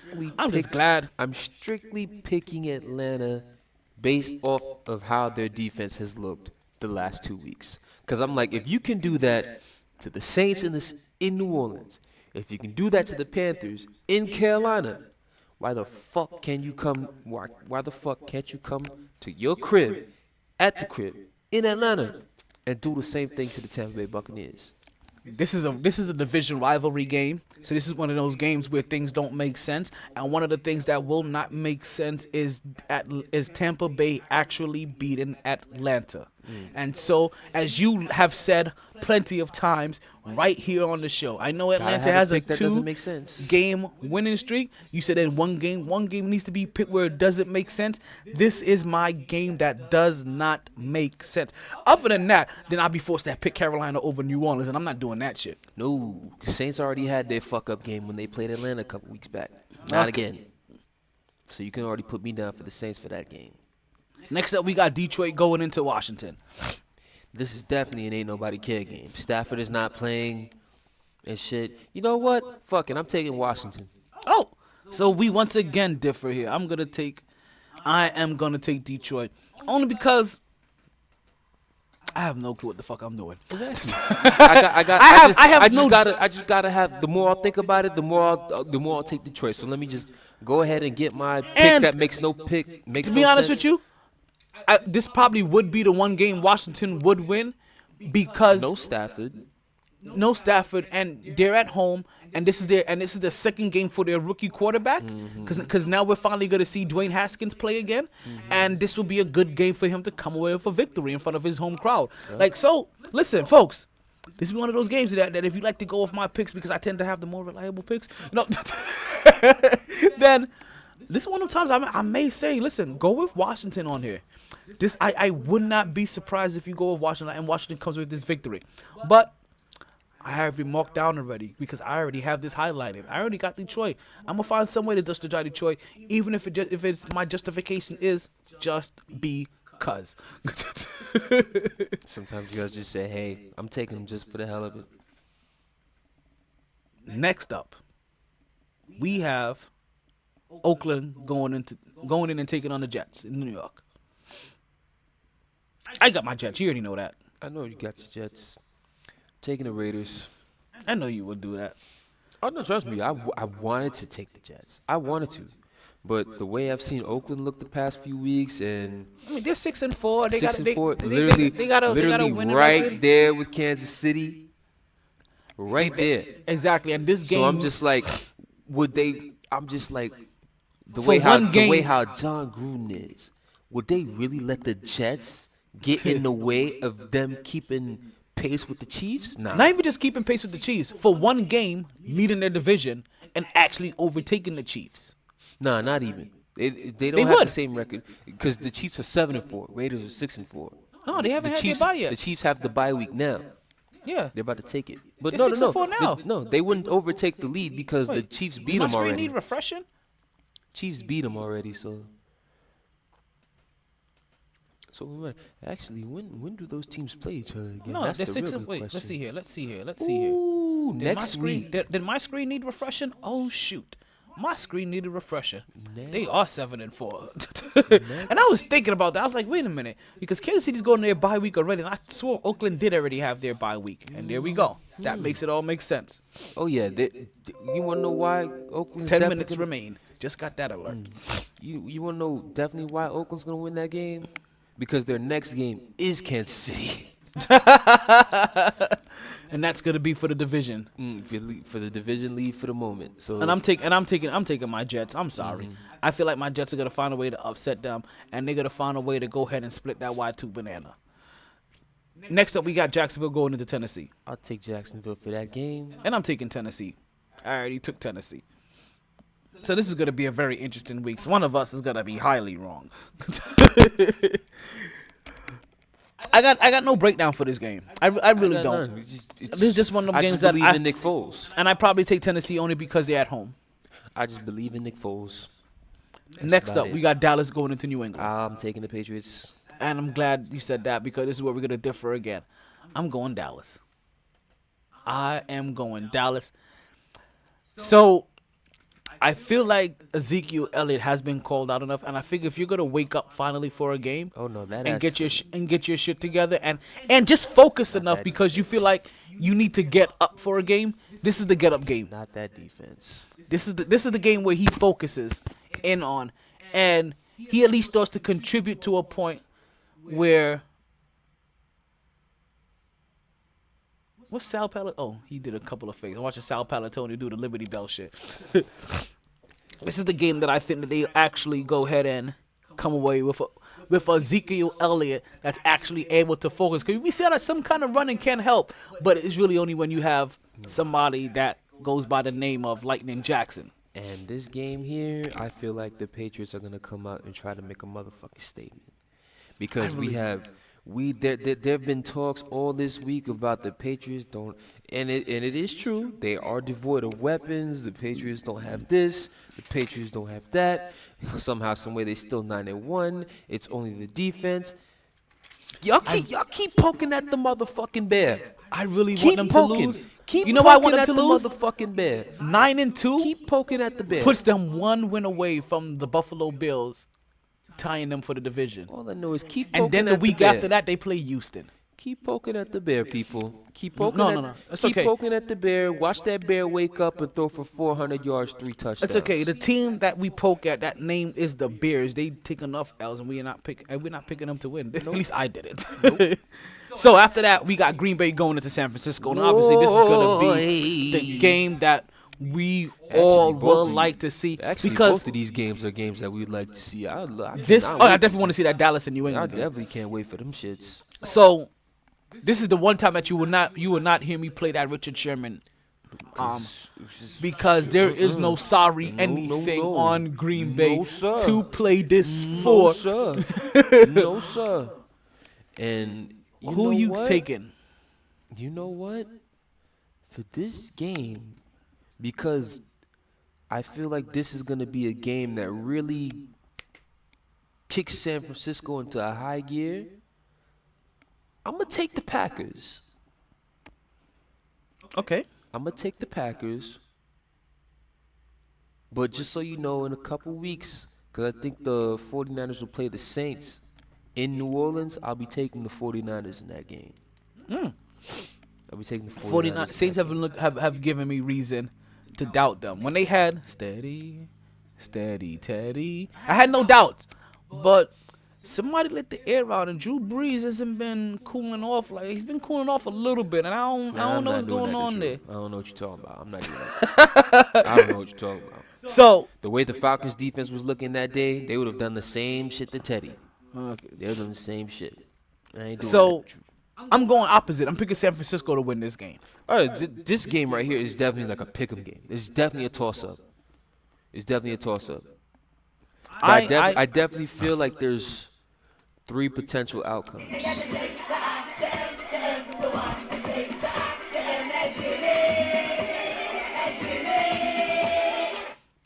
Yeah, I just had to put that in there. definitely feel like there's 3 potential outcomes to this game. If Green Bay wins, it's going to be one of them close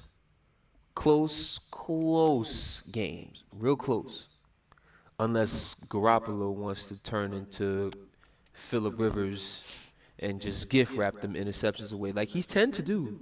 He's done it this season. Just only one time did it really cost him.